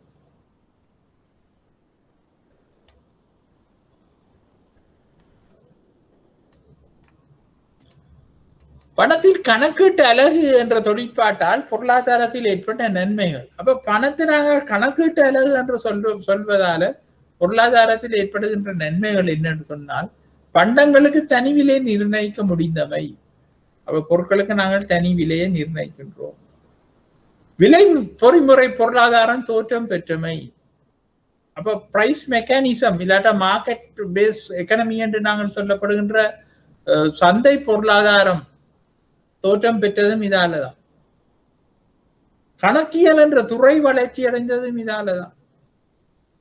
அக்கௌண்டன்சி, அக்கௌண்டிங் என்ற ஒரு ஃபீல்டு வந்ததும் இந்த விடயத்தாலதான். அப்ப இப்படியான விடயங்களாலதான் பணம் என்பது எவ்வளவோ விடயத்தை ஒரு பொருளாதாரத்துல உலகத்துல ஏற்படுத்தி விட்டுட்டு, இந்த பணம் என்பது இல்லை என்று சொன்னால் பண்டமாற்று பொருளாதார முறையே இருக்கும் என்று சொன்னால் நாங்கள் இவ்வளவு தூரம் வளர்ச்சி அடைந்திருக்க முடியாது. அப்ப வரவு செலவு திட்டங்களை தயாரிக்க முடிந்தது. அப்ப எங்களால வரவு செலவு திட்டங்களை எங்களால தயாரிக்கக்கூடியதா இருக்கு. தேசிய வருமான கணிப்பீடுகளை மேற்கொள்ள முடிந்தவை. தேசிய வருமான கணிப்பீடுகளை எங்களால எல்லாம் இப்ப மேற்கொள்ளக்கூடியதாக இருக்கின்றதுன்னு சொன்னால் இந்த பணத்தின் காரணமாகத்தான்.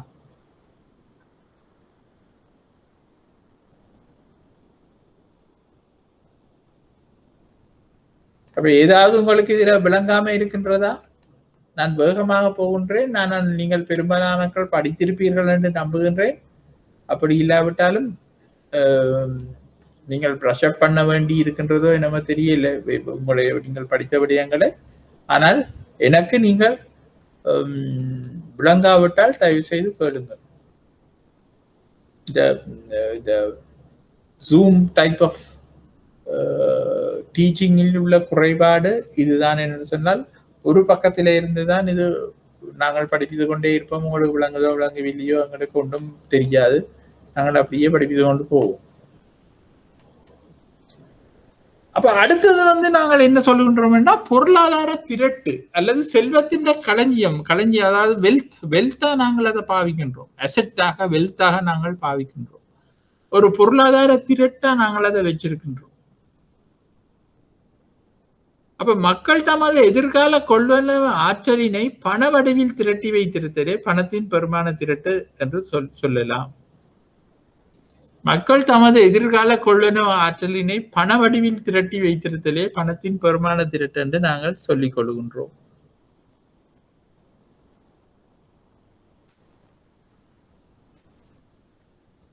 அப்ப எதிர்காலத்துக்கு நாங்கள் சாமான்களை கொள்வனவு செய்ய ஆற்றலுக்காக நாங்கள் பணத்தை வச்சிருக்கிறோம். அதைத்தான் நாங்கள் பணத்தின் பெருமான திரட்டு என்று சொல்லுகின்றோம்.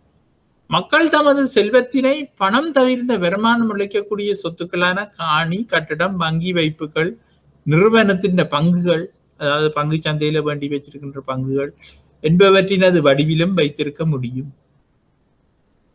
அப்ப மக்கள் தமது செல்வத்தினை எந்த விதத்திலையும் வச்சிருக்கலாம். சொத்துக்களாக வங்கியில காசை போட்டு வைக்கலாம், ஒரு காணியை வாங்கி விடலாம், ஒரு வீட்டை வாங்கி விடலாம், ஒரு கட்டடத்தை வாங்கி விடலாம், இல்லாட்ட நிறுவன பங்குகளை வேண்டி விடலாம் என்பவற்றினது வடிவிலும் வைத்திருக்க முடியும். இவற்றின் மூலமாக முறையே வாடகை, வட்டி, பங்கு லாபம் போன்ற வடிவிலேயே இவற்றின் மூலமாக முறையே வாடகை, வட்டி, பங்கு லாபம் போன்ற வடிவிலேயே வருமானங்களையும் உழைக்க முடியும். ஆனால் பணத்தினை பண வடிவிலே திரட்டி வைத்திருப்பதன் மூலமாக எவ்விதமான வருமானத்தையும் பெற முடியாத போதிலும் மக்கள் எப்போதும் குறித்தளவிலான பணத்தை தம்மிடம் வைத்திருக்கவே விரும்புகின்றனர். இதற்கு காரணம் பூரண திரவத்தன்மையை கொண்டுள்ள ஒரே ஒரு சொத்தாகும். அப்போ இப்ப நீங்க விளங்கிக் கொள்ளுங்க என்னென்று சொன்னால், இதுல என்ன சொல்லுன்னு சொன்னா, நாங்க பணத்தை கையில வச்சிருக்கும் பொழுது பணத்தால நாங்கள் ஒன்றையும் உழைச்சு கொள்ள முடியாது. பணத்தை நாங்கள் எங்களோட பேக்குக்குள்ள வச்சிருக்கும் பொழுது பணத்தால ஒன்றையும் உழைச்சிருக்கொள்ள முடியாது. அப்ப அப்படி இருந்தாலும் நாங்கள் பணத்தை பணமாக வச்சிருக்க விரும்புகிறோம். என்னன்னா, பணத்தை மாதிரி ஒரு திரவத்தன்மை வாய்ந்த சொத்து இல்லை. ஒரு தேவை ஏற்படும் பொழுது உடனடியாக பாவிப்பதற்கு, கொள்வனவு செய்வதற்கு நாங்கள் அந்த திரவத்தன்மையை பயன்படுத்தி கொள்ளுகின்றோம். அதுக்காக நாங்கள் பணத்தை பணமாக வைத்திருக்க வேண்டிய அவசியம் உள்ளது. அதையே தான் நிறைய மக்கள் செய்கின்றனர். பணம் இருக்கும் பொழுது அவர்கள் பணத்தை பணமாக வைத்திருப்பார்கள்.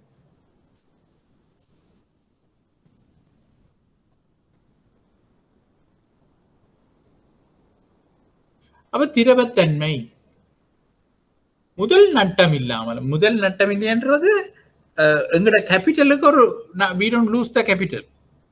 முதல் ரீதியாக நட்டம் இல்லாமலும் கால தாமதமின்றியும் மேலதிக செலவுகள் எதுவுமின்றியும் விரும்பிய நேரத்தில் வேறொரு சொத்தின் வடிவத்திற்கு மாற்றக்கூடிய தன்மை திரவத்தன்மை எனப்படும். அதைத்தான் நாங்கள் திரவத்தன்மை என்று நாங்கள் சொல்லிக் கொள்கின்றோம். முதல் நட்டம் இல்லை, முதல் நட்டப்படாம காலதாமதம் இன்றியும் மேலதிக செலவுகள் எதுவும் இன்றியும் விரும்பிய நேரத்தில் வேறொரு சொத்தின் வடிவத்திற்கு மாற்றக்கூடிய தன்மை திரவத்தன்மை என்று நாங்கள் சொல்லிக் கொள்கின்றோம்.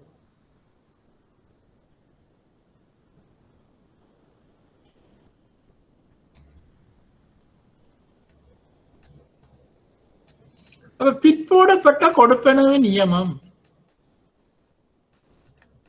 அப்ப இந்த பிற்போடப்பட்ட கொடுப்பனவு நியமம் என்பதைத்தான் நாங்கள் சொல்லுகின்றோம். வந்து என்ன சொன்னா, ஒரு கடன் வேண்டி போட்டு திரும்ப கடன் கொடுக்கிற விடயத்தை நாங்கள் ஞாபகப்படுத்திக் கொள்ளலாம். அப்ப நிகழ்காலத்தில் பெற்றுக்கொண்டதனை எதிர்காலத்தில் கொடுத்து தீர்ப்பதற்கான ஒரு நம்பகமான ஒரு சாதனம் தான் பணம். நிகழ்காலத்தில் பெற்றுக்கொண்டதனை எதிர்காலத்தில் கொடுத்து தீர்ப்பதற்கான நம்பகமான ஒரு சாதனம் தான் பணம்.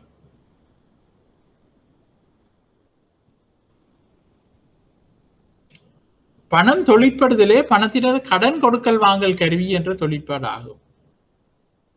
நிகழ்காலத்தில் பெற்றுக்கொண்டதனை எதிர்காலத்தில் கொடுத்து தீர்ப்பதற்கான ஒரு நம்பகமான சாதனமாக பணம் தொழிற்படுவதானது பணத்தினது கடன் கொடுக்கல் வாங்கல் கருவி என்ற தொழிற்பாட்டால் ஆகும். இன்றைக்கு நான் கடன் பண்றேன் ஒரு ஆள்கிட்ட, நாளைக்கு அதை நான் திருப்பி கொடுக்கிறேன் என்று சொல்லும் பொழுது பணத்தால மட்டும்தான் அது முடியும். வேற பொருட்களை வேண்டி போட்டு வேற அதே பொருளை நாங்களா கொடுக்கலாம். ஏன்னா இந்த தரம் பிள்ளையா இருக்கலாம் திருப்பி கொடுக்கும் பொழுது. பணத்தினது பிற்போடப்பட்ட கொடுப்பனவு தொழிற்பாட்டினால் பொருளாதாரத்தில் ஏற்படுகின்ற நன்மைகள். அப்ப பணத்தினது பிற்போடப்பட்ட கொடுப்பனவு தொழிற்பாட்டினால் பொருளாதாரத்தில் என்னென்ன நன்மைகள் ஏற்படுகின்றது என்று சொல்ல பார்த்தா, நிகழ்கால உற்பத்தி பண்டங்களை எதிர்கால உற்பத்தி பண்டங்களுடன் பரிமாற்றிக் கொள்வதற்கான சந்தர்ப்பம் உண்டு. அப்ப இன்னைக்கு என்னட்ட ஒரு காசு இல்லை, அப்ப நான் வந்து சாப்பிட்றதுக்கு காசு இல்லைன்னா ஒரு ஆள்கிட்ட ஒரு கடனை வேண்டி நான் இன்றைக்கு அந்த உற்பத்தி பண்டத்தை நுகர்றேன்.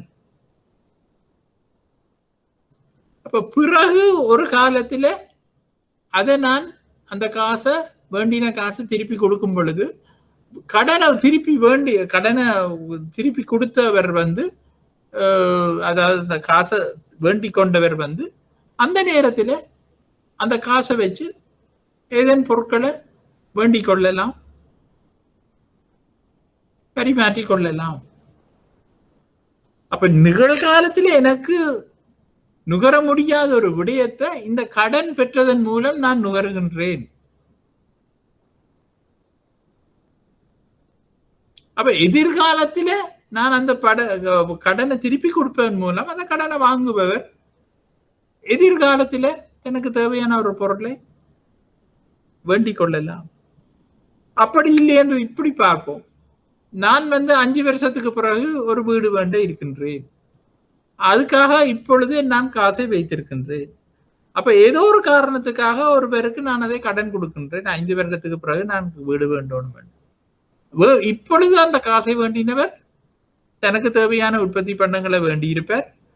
அதே சமயம் அவர் 5 வருடத்தின் பின்பு எனக்கு அந்த காசை தரும் பொழுது என்னால் எதிர்கால உற்பத்தி பண்டத்தை வேண்டிக் கொள்ளக்கூடியதாக இருக்கின்றது.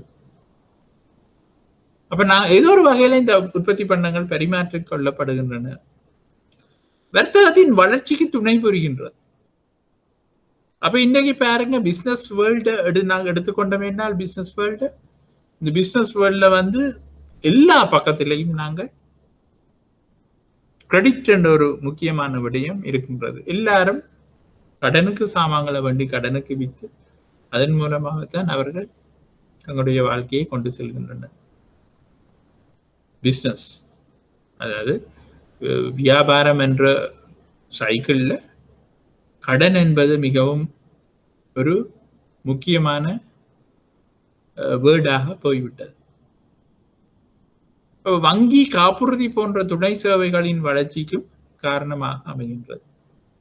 வங்கி, காப்புறுதி போன்ற துணை சேவைகளின் வளர்ச்சிக்கும் இது காரணமாக அமைகின்றது. நாடுகளின் பொருளாதார வளர்ச்சி அபிவிருத்திக்கு துணை புரிகிறது. அப்ப நாடுகளின் பொருளாதார வளர்ச்சி, அபிவிருத்தி, இதுகளுக்கு எல்லாம் இந்த கடன் கொடுக்கல் வாங்கல். இப்ப நாங்க தேசிய வருமானம் படிக்க பார்த்தோம். நடைமுறை ஒரு நாட்டின் சென்மதி நிலுவை நடைமுறை கணக்குல மிக ஏற்பட்டா அது வேறொரு நாட்டுல இன்வெஸ்ட் பண்ணணும், குறை ஏற்பட்டா வேறொரு நாட்டுல இருந்து நாங்கள் அதை வேண்டணும் எல்லாம் இவ்வளவு படிச்சோம். அதுக்கெல்லாம் இந்த பிற்போடப்பட்ட கொடுப்பனவு நியமம் உதவி செய்கின்றது என்பதுதான் உண்மை.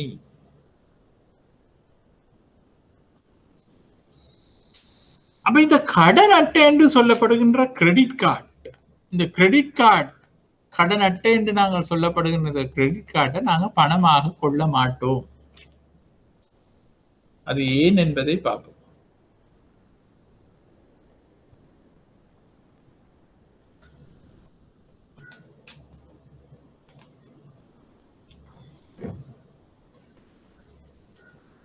அப்ப கடன் அட்டை ஏன் பணமாக கொள்ளப்படாமை என்று சொன்னால், பணத்தினது எல்லா தொழிற்பாடுகளையும் கடன் அட்டையால் மேற்கொள்ள முடியாது. பணத்தினது எல்லா தொழிற்பாடுகளையும் கடன் அட்டையால் மேற்கொள்ள முடியாது இருப்பதனால் அது பணமாக கொள்ளப்படுவது இல்லை. இது தற்காலிகமான, அந்த தமிழை திருத்திக் கொள்ளுங்க, தற்காலிகமான பரிமாற்று ஊடகமாக மட்டுமே தொழிற்படுகின்றது. பெருமான திரட்டாக தொழிற்படுவதில்லை. அப்ப முதலாவது இந்த கிரெடிட் கார்டுன்றது ஏன் பணமாக நாங்கள் கொள்ளப்படுற இல்லைன்னு சொன்னா, அது பணத்தின் எல்லா தொழிற்பாடுகளையும் செய்யாது. ஜஸ்ட் ஃபார் டிரான்சாக்ஷன், பிற்போடப்பட்ட கொடுப்பனவு மற்றது டிரான்சாக்ஷன், கொடுக்கல் வாங்கல் நோக்கம். ஒரு பொருளை வாங்குவதற்கு நாங்கள் அதை பயன்படுத்தலாம். எங்களுக்கு காசு தேவைன்னா அந்த கடன் அட்டையை பயன்படுத்தலாம். ஒரு குறிப்பிட்ட காலத்துக்கு பிறகு அந்த காசை நாங்கள் கொடுத்துடலாம். அவ்வளவுதான் அதால செய்யலாம். அப்ப இது ஒரு தற்காலிக பரிமாற்று ஊடகம், கொடுக்கல் வாங்கல்களுக்காக நாங்கள் பயன்படுத்துகின்ற தற்காலிக பரிமாற்று ஊடகம். பெருமான திரட்டாக இதை நாங்கள் பயன்படுத்த முடியாது. பெருமான திரட்டு என்ன? சேமிப்பு. பணத்தை சேமிச்சு வைக்கிற மாதிரி கிரெடிட் கார்டை நாங்கள் சேமித்து வைக்க முடியாது. அப்ப கடன் அட்டையை பயன்படுத்தி பொருட்கள் சேவைகளை கொள்வனவு செய்த பின்னர் கடன் அட்டையை வழங்கிய நிறுவனத்திற்கான இறுதி தீர்ப்பனவு பணத்தின் மூலமாகத்தான் மேற்கொள்ளப்படுகின்றது. அப்ப கடன் அட்டை பணமாக இருப்பின் இவ்வாறான இறுதி தீர்ப்பனவை பண வடிவில் மேற்கொள்ள வேண்டிய அவசியம் ஏற்படாது. அது 2வது பாயிண்டா நீங்கள் நோட் பண்ணிக்கொள்ளுங்க. ஏன்னா நாங்கள் எவ்வளவோ சாமான்களை வேண்டியெல்லாம் பாவிச்சிட்டோம், பரிமாற்று ஊடகமா வச்சிருக்கிறோம். ஆனா அப்புறம் அதுண்ட அமௌண்ட்டை நாங்கள் செட்டில் பண்றதுக்கு காசை கொடுக்க வேண்டி இருக்கின்றது. அதனால கடன் அட்டை பணமாக இருப்பின் இவ்வாறான இறுதி தீர்ப்பனவை பண வடிவில் மேற்கொள்ள வேண்டிய அவசியம் ஏற்பட்டிருக்காது. அடுத்ததாக லெத்ரனியல் பணம் என்று சொல்லப்படுறது எலக்ட்ரானிக் மணி என்று நாங்கள் சொல்லுகின்றோம். பௌதீக ரீதியான பணத்தினை மின்னியல் முறையில் களஞ்சியப்படுத்தி பௌதீக ரீதியான பணத்தினை மின்னியல் முறையில் களஞ்சியப்படுத்தி அதை மென்பொருட்கள் மூலமாக பரிமாற்றத்தில் ஈடுபடுகின்ற போது அது லெத்ரனியல் பணம் என்று சொல்லப்படுகின்றது. உதாரணமாக ஏடிஎம் கார்டுகள், வரவு அட்டைகள், டெபிட் கார்டு என்று நாங்கள் சொல்லுகின்றோம். அப்ப அடுத்தது நாங்கள் பணத்திற்கான கேள்வியை நாங்கள் பார்க்க வேண்டியுள்ளது. பணத்திற்கான கேள்வி.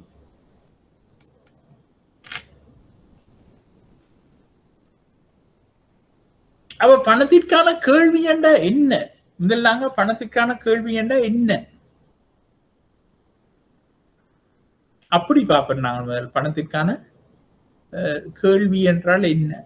பணத்துக்கான கேள்வி என்றால் நாங்கள் ஏன் எங்களுக்கு பணம் தேவை, ஏன் எங்களுக்கு பணம் தேவை என்பதுதான் பணத்திற்கான கேள்வி. ஏன் எங்களுக்கு பணம் தேவை என்பதுதான் பணத்திற்கான கேள்வி.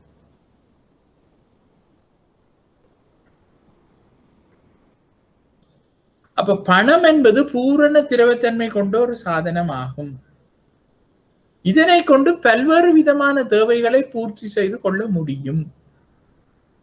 இதனால் எல்லா மக்களும் குறிப்பிட்ட ஒரு தொகை பணத்தை பணமாகவே வைத்திருக்க விரும்புகின்றனர். அப்ப பணத்தை பணமாக வைத்திருக்க விரும்புவதற்குத்தான் பணத்திற்கான கேள்வி என்று நாங்கள் சொல்லுகின்றோம். அவ்வாறு பணத்தை பணமாக வைத்திருக்க விரும்புகின்ற அளவு பணத்திற்கான கேள்வி என்று நாங்கள் சொல்லிக் கொள்ளுகின்றோம். அப்ப திரும்ப பாருங்க, பணம் என்பது ஒரு பூரண திரவத்தன்மை கொண்ட ஒரு சாதனம். இதனை கொண்டு பல்வேறு விதமான தேவைகளை பூர்த்தி செய்து கொள்ள முடியும். இதனால் எல்லா மக்களும் ஒரு குறிப்பிட்ட தொகை பணத்தை பணமாகவே வைத்திருக்க விரும்புகின்றனர். அவ்வாறு பணத்தை பணமாக வைத்திருக்க விரும்புகின்ற அளவு பணத்திற்கான கேள்வி என்று கூறப்படுகின்றது. அப்ப பொதுவாக நாங்கள் பணத்திற்கான கேள்வி என்பதை 3 விதமாக நாங்கள் எடுத்துக்கொள்கின்றோம். ஒன்று கொடுக்கல் வாங்கல் நோக்கத்திற்கான கேள்வி. பணத்திற்கான கேள்வி என்பது கொடுக்கல் வாங்கல் நோக்கத்திற்கான கேள்வி. இரண்டாவது பணத்திற்கான பாதுகாப்பு நோக்க கேள்வி. இரண்டாவது பணத்திற்கான பாதுகாப்பு நோக்க கேள்வி. மூன்றாவது பணத்திற்கான உத்தேச நோக்க கேள்வி. பணத்திற்கான கொடுக்கல் வாங்கல் நோக்க கேள்வி, இரண்டாவது பணத்திற்கான பாதுகாப்பு நோக்க கேள்வி, மூன்றாவது பணத்திற்கான உத்தேச நோக்க கேள்வி. அப்ப இது தவிர பணத்திற்கான கேள்வி பொருளியலாளர்களால் பின்வரும் அடிப்படையிலும் பயப்படுத்தப்படுகின்றது. ஒன்று செய்வினை நிலுவை கேள்வி, செயற்பாட்டு நிலுவை கேள்வி என்றும் நாங்கள் அதை சொல்லிக் கொள்கின்றோம். நாங்கள் எதுக்கும் அந்த முதல் 3ஐயும் நாங்கள் பார்ப்போம். பணத்திற்கான கொடுக்கல் வாங்கல் நோக்க கேள்வி. அப்ப பணத்தின் திட்டமிட்ட செலவு. அப்ப ஒவ்வொரு நாளும் எங்களுக்கு கொடுக்கல் வாங்கலுக்காக சில காசுகள் தேவைப்படலாம். கொடுக்கல் வாங்கல் நோக்கத்துக்காக சில கேள்விகள்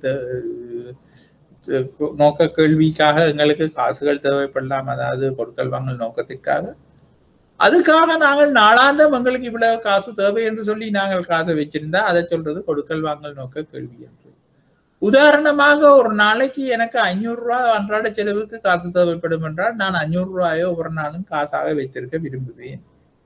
அப்ப நாங்கள் அதை சொல்லிக் கொள்ளுவோம் பணத்திற்கான கொடுக்கல் வாங்கல் நோக்க கேள்வி என்று.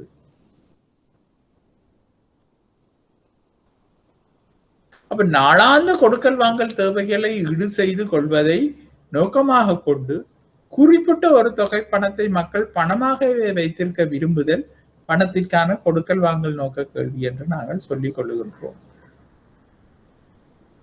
அப்ப இந்த கொடுக்கல் வாங்கல் நோக்க கேள்வியானது வருமானத்தில் நேரடி தொழிற்பாடாக இருக்கும். உதாரணமாக இப்ப எனக்கு 1000 ரூபாய் ஒரு நாளைக்கு வருமானம் என்று சொன்னால், நான் அன்றைக்கு எனக்கு 500 ரூபாய் செலவு என்று சொன்னால், நான் அந்த 500 ரூபாயை நான் நேரடியாகவே ஒதுக்கி வச்சிருவேன் என்னுடைய செலவுக்காக. அப்ப அது வருமானத்தின் இந்த கொடுக்கல் வாங்கல் நோக்க கேள்வி வருமானத்தின் நேரடி தொழிற்பாடாக இருக்கும்.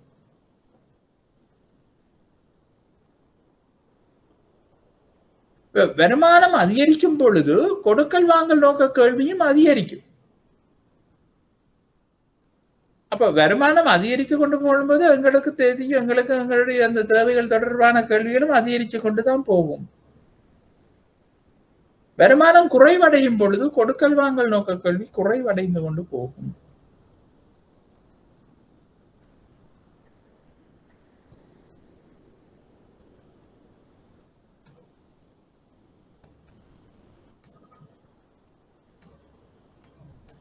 அப்ப இங்க பாருங்க, இந்த கிராஃபை நீங்கள் பாத்தீங்கன்னா தெரியும். Y1 இருக்கும் பொழுது வருமானம் கொடுக்கல் வாங்கல் நோக்கத்திற்கான கேள்வி MD1 என்பது ஒரு குறிப்பிட்ட புள்ளி E என்று சொல்லுவோம். அந்த Y1 என்பது Y2 அதிகரிக்கும் பொழுது வருமானம் கொடுக்கல் வாங்கல் நோக்கத்திற்கான கேள்வி MD2 அதிகரிக்கும். அது E1 என்று நாங்கள் சொல்லிக் கொள்ளலாம்.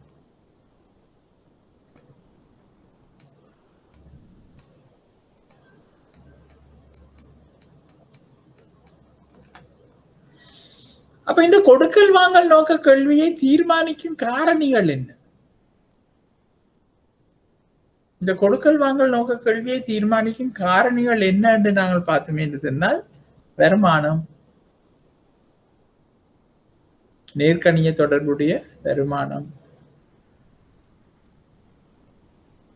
அந்த வருமானம் பெறும் கால இடைவெளி. இப்ப நான் அதை சொன்னேன், வருமானம் என்ற நேர்கணியம் என்று நான் அந்த கிராஃபில் நாங்கள் பார்த்தோம். வருமானம் கூட கூட நாங்கள் கொடுக்கல் வாங்கல் நோக்கத்துக்காக வைத்திருக்க வேண்டிய கேள்வி கூடிக்கொண்டே போகும். ஆனால் வருமானம் பெறும் கால இடைவெளி, இப்ப நான் மாச சம்பளம் எடுக்கிறேன் நான் என்று சொன்னா, நான் சம்பளம் எடுத்தோன்னா அந்த மாதத்துக்குரிய காசு எனக்கு செலவுக்கு எவ்வளவு வேணுமோ அதுக்குரிய காசை நான் ஒதுக்கி வச்சிருப்பேன். அடுத்த மாதம் முழுக்க இவ்வளவு காசு தேவையா அந்த காசை நான் எடுத்து வச்சிருப்பேன். ஆனா எனக்கு ஒவ்வொரு கிழமையும் சம்பளம் கிடைக்கும் என்று சொன்னால், நான் ஒரு கிழமைக்கு தேவையான காசைத்தான் எடுத்து வைத்திருப்பேன். அதுவே எனக்கு ஒவ்வொரு நாளும் சம்பளம் கிடைக்கும் என்று சொன்னால், நான் ஒரு நாளைக்குரிய செலவுக்குரிய காசைத்தான் நான் வைத்திருப்பேன். அவை வருமானம் பெறும் கால இடைவெளிக்கு ஏற்ற மாதிரி தான் நாங்கள் கொடுக்கல் வாங்கல் நோக்கத்துக்கான கேள்வியை எழுப்புவது தங்கி இருக்கின்றது.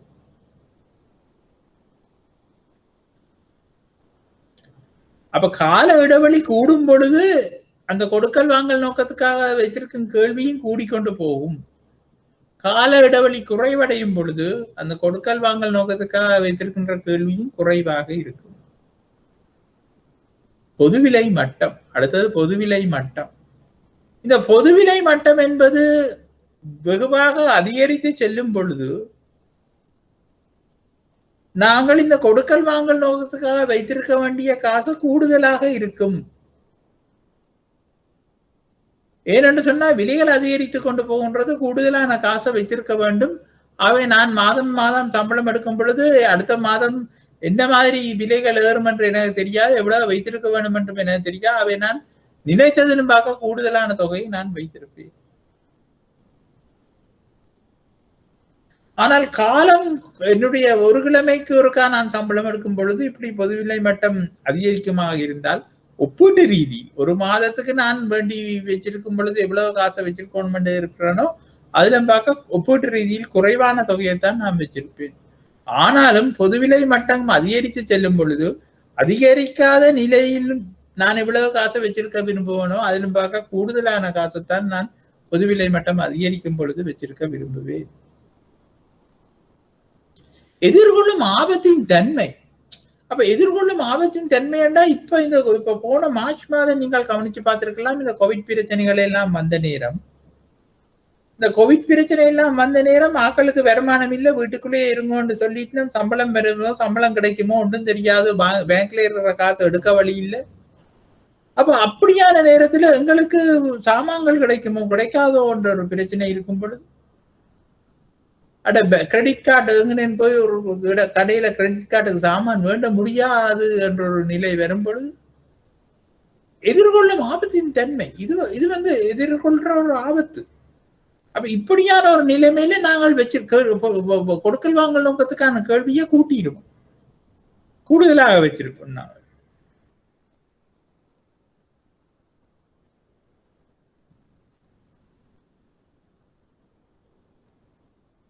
அடுத்ததாக நவீன நிதியியல் கண்டுபிடிப்புகள். அப்ப இந்த நவீன நிதியியல் கண்டுபிடிப்புகள் என்று நிதி ரீதியான கண்டுபிடிப்புகள் இந்த கொடுக்கல் வாங்கல் நோக்கத்துக்காக நாங்க வச்சிருக்கிற பணத்தின் கேள்வியை குறைக்கும். உதாரணமா ஒரு ஏடிஎம் கார்டு எங்கள்கிட்ட இருக்குன்னு நாங்கள் சொல்லுவோம். ஒரு ஏடிஎம் கார்டை நான் இப்ப கோவிட் பிரச்சனை ஒன்றும் இல்லை, சுமூகமாக ஒரு நாள்ல ஏடிஎம் கார்டு ஒன்றை நான் வச்சிருக்கின்றேன். அப்ப நான் கையில நான் காசை வச்சிருக்கணும்னு அவசியம் இல்லைன்னு சொன்னா ஏடிஎம் கார்டு இருக்குங்கிறது எந்த நேரம் நான் போய் ஏடிஎம் மிஷினில் எடுப்பேன் காசு. அப்ப ஆரம்பத்தில் இந்த ஏடிஎம் மிஷின்கள் வந்த நேரம் வெகு சில இடங்கள்ல தான் ஒவ்வொரு பிரான்ச்ல கூட இந்த ஏடிஎம் மிஷின் இருக்கு. ஒரு வங்கியின் ஒவ்வொரு பிரான்ச்ல கூட இந்த ஏடிஎம் மிஷின் இருக்கவில்லை. அப்ப அந்த நேரத்துல ஏடிஎம் கார்டு வேலை செய்ததிலும் பார்க்க இப்பொழுது பெரும்பாலான எல்லா வங்கிகள்டையும் பிரான்ச்சில ஏடிஎம் மிஷின் இருக்குது. அப்ப நான் கொடுக்கல் வாங்கல் நோக்கத்துக்காக இந்த பணத்தை கையில வச்சிருக்கணும் அவசியம் இல்லை. ஏனென்றா என்னால 24 மணித்தியாலமும் நினைச்ச நேரம் போய் இந்த மெஷின்ல காசு எடுக்கலாம். இதே மாதிரி தான் டெபிட் கார்டு வந்து விட்டது. டெபிட் கார்டு வந்து விட்டதுன்னா எனக்கு அவசரம் இல்லை, நான் கடையில போய் டெபிட் கார்டு காசு வச்சிருக்கணும்னு அவசியம் இல்லை, டெபிட் கார்டை கொடுத்து சாமான வண்டிட்டு போவேன். சரி, என்னிடம் காசு இல்லைன்னா கூட நான் கிரெடிட் கார்டை கொடுத்து காசை சாமான வேண்டிட்டு போவேன். அப்ப இப்படியான நவீன நிதியிடல் கண்டுபிடிப்புகள் நூடாக எங்களோட கொடுக்கல் வாங்கல் நோக்கத்துக்காக வைத்திருக்க வேண்டிய பணத்தின் கேள்வி குறைவடைந்து உள்ளது. அப்ப இன்றைக்கு நீங்கள் கவனிச்சு பாருங்க, இன்றைக்கு சந்திக்கு சந்தி இந்த வங்கிகள் ஏடிஎம் மிஷினை போட்டதால வங்கிகளுக்கு தான் லாபம். ஏன்னா மக்கள் கொடுக்கல் வாங்கல் நோக்கத்துக்காக பணத்தை கையில வச்சிருக்காம 24 மணித்தியாலம் எடுக்கலாம் என்று சொல்லும் பொழுது பணத்தை வங்கியில போட்டுட்டு அவர்கள் காடை வச்சு கொண்டிருப்பார்கள். ஆகவே பணம் எப்பொழுதும் கொடுக்கல் வாங்கல் நோக்கத்துக்கான கேள்வி குறைவடைந்து மக்கள் மத்தியில பணம் இல்லாம வங்கியில இருக்கும். அப்ப வங்கி அதை சம்பாதித்து உழைத்துக் கொள்ளக்கூடியதாக இருக்கும்.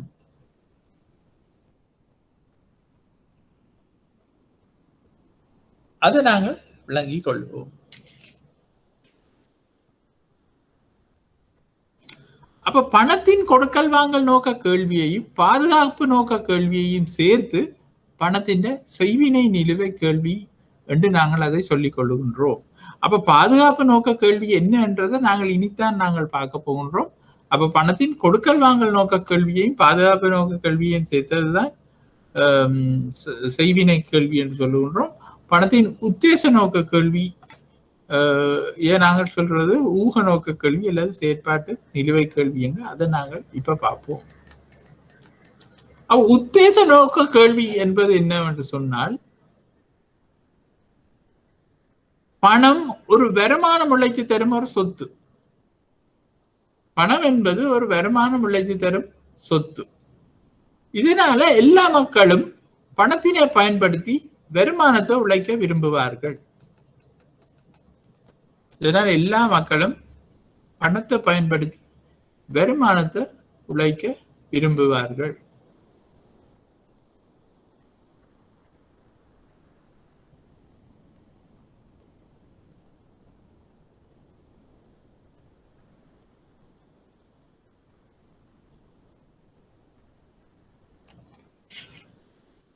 இதன் அடிப்படையில் வருமானம் உழைப்பதை நோக்கமாக கொண்டு மக்கள் குறிப்பிட்ட, தமிழை திருத்திக் கொள்ளுங்கள், மன்னித்துக் கொள்ளுங்கள், மக்கள் குறிப்பிட்ட ஒரு தொகை பணத்தை பணமாகவே வைத்திருக்க பணத்துக்கான ஊக நோக்கு கேள்வி எனப்படும். அப்ப மக்கள் எப்பவுமே பணத்தை ஒரு வருமானம் உழைத்து தரும் சொத்தாக தான் வைத்திருப்பார்கள். இதனால் எல்லா மக்களும் பணத்தினை பயன்படுத்தி வருமானம் உழைக்க விரும்புவார். அப்ப இதன் அடிப்படையில் வருமானம் உழைப்பதை நோக்கமாக கொண்டு ஒரு குறிப்பிட்ட பணத்தை பணமாக வச்சிருந்தா அதை சொல்றது உத்தேச நோக்க கேள்வி என்று.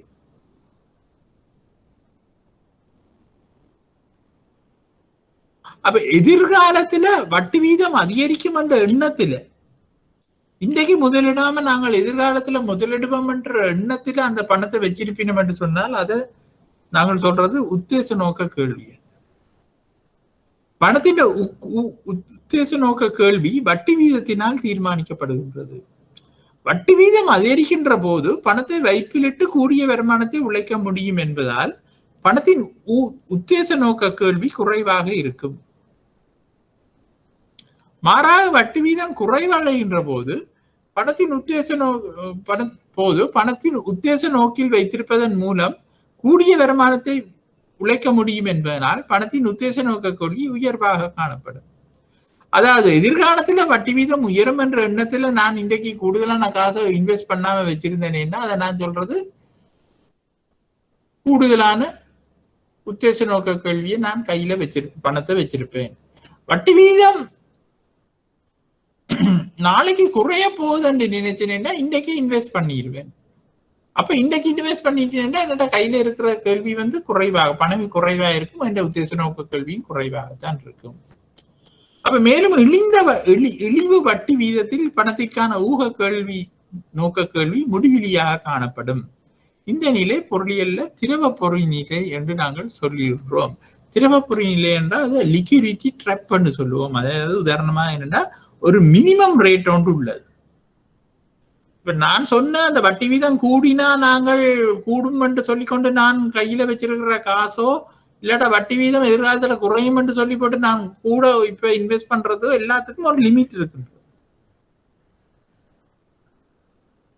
ஆக குறைந்த வட்டி வீதத்துல அது முடிவிலியாக இருக்கும். ஆக குறைந்த வட்டி வீதத்துல நான் அதுக்குரிய காசை அப்படியே வச்சிருப்பேன். அதுக்கு கீழே நான் வட்டி வீதம் குறைஞ்சதுன்னா நான் இன்வெஸ்ட் பண்ண போக மாட்டேன்.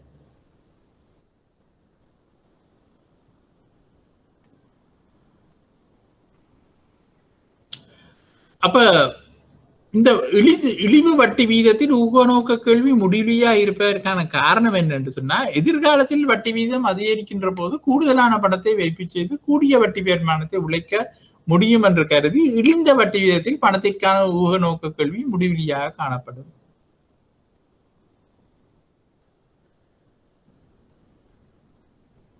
அதை நாங்கள் விளங்கிக் கொள்ள வேண்டும். ஒரு கட்டத்துக்கு அங்கால நாங்கள் குறைய போய் இன்வெஸ்ட் பண்ண மாட்டோம். நிகழ்கால வட்டி வீதத்திற்கும் ஊகநோக்க கேள்விக்கும் இடையே தொடர்பு எதிர்கணியமாக காணப்படும் பொழுது, அப்ப நிகழ்கால வட்டி வீதம் நல்லா குறைவாக இருக்கும் பொழுது நான் என்ன செய்வேன்? அந்த இடத்துல நான் இன்வெஸ்ட் பண்ணாம கூடுதலான காசை கையில வச்சிருப்பேன்.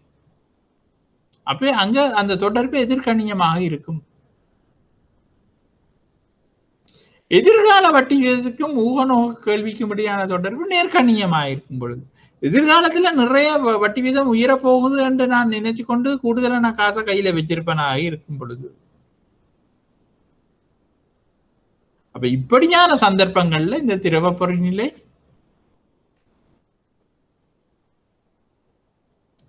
இருக்கும். அப்ப இந்த இடத்துல அந்த கேள்வி வந்து முடிவிலியாக இருக்கும். அப்ப நாங்கள் அடுத்த கிழமை வந்து நாங்கள் இந்த பாதுகாப்பு நோக்க கேள்வியிலிருந்து நாங்கள் படிக்க துவங்குவோம்.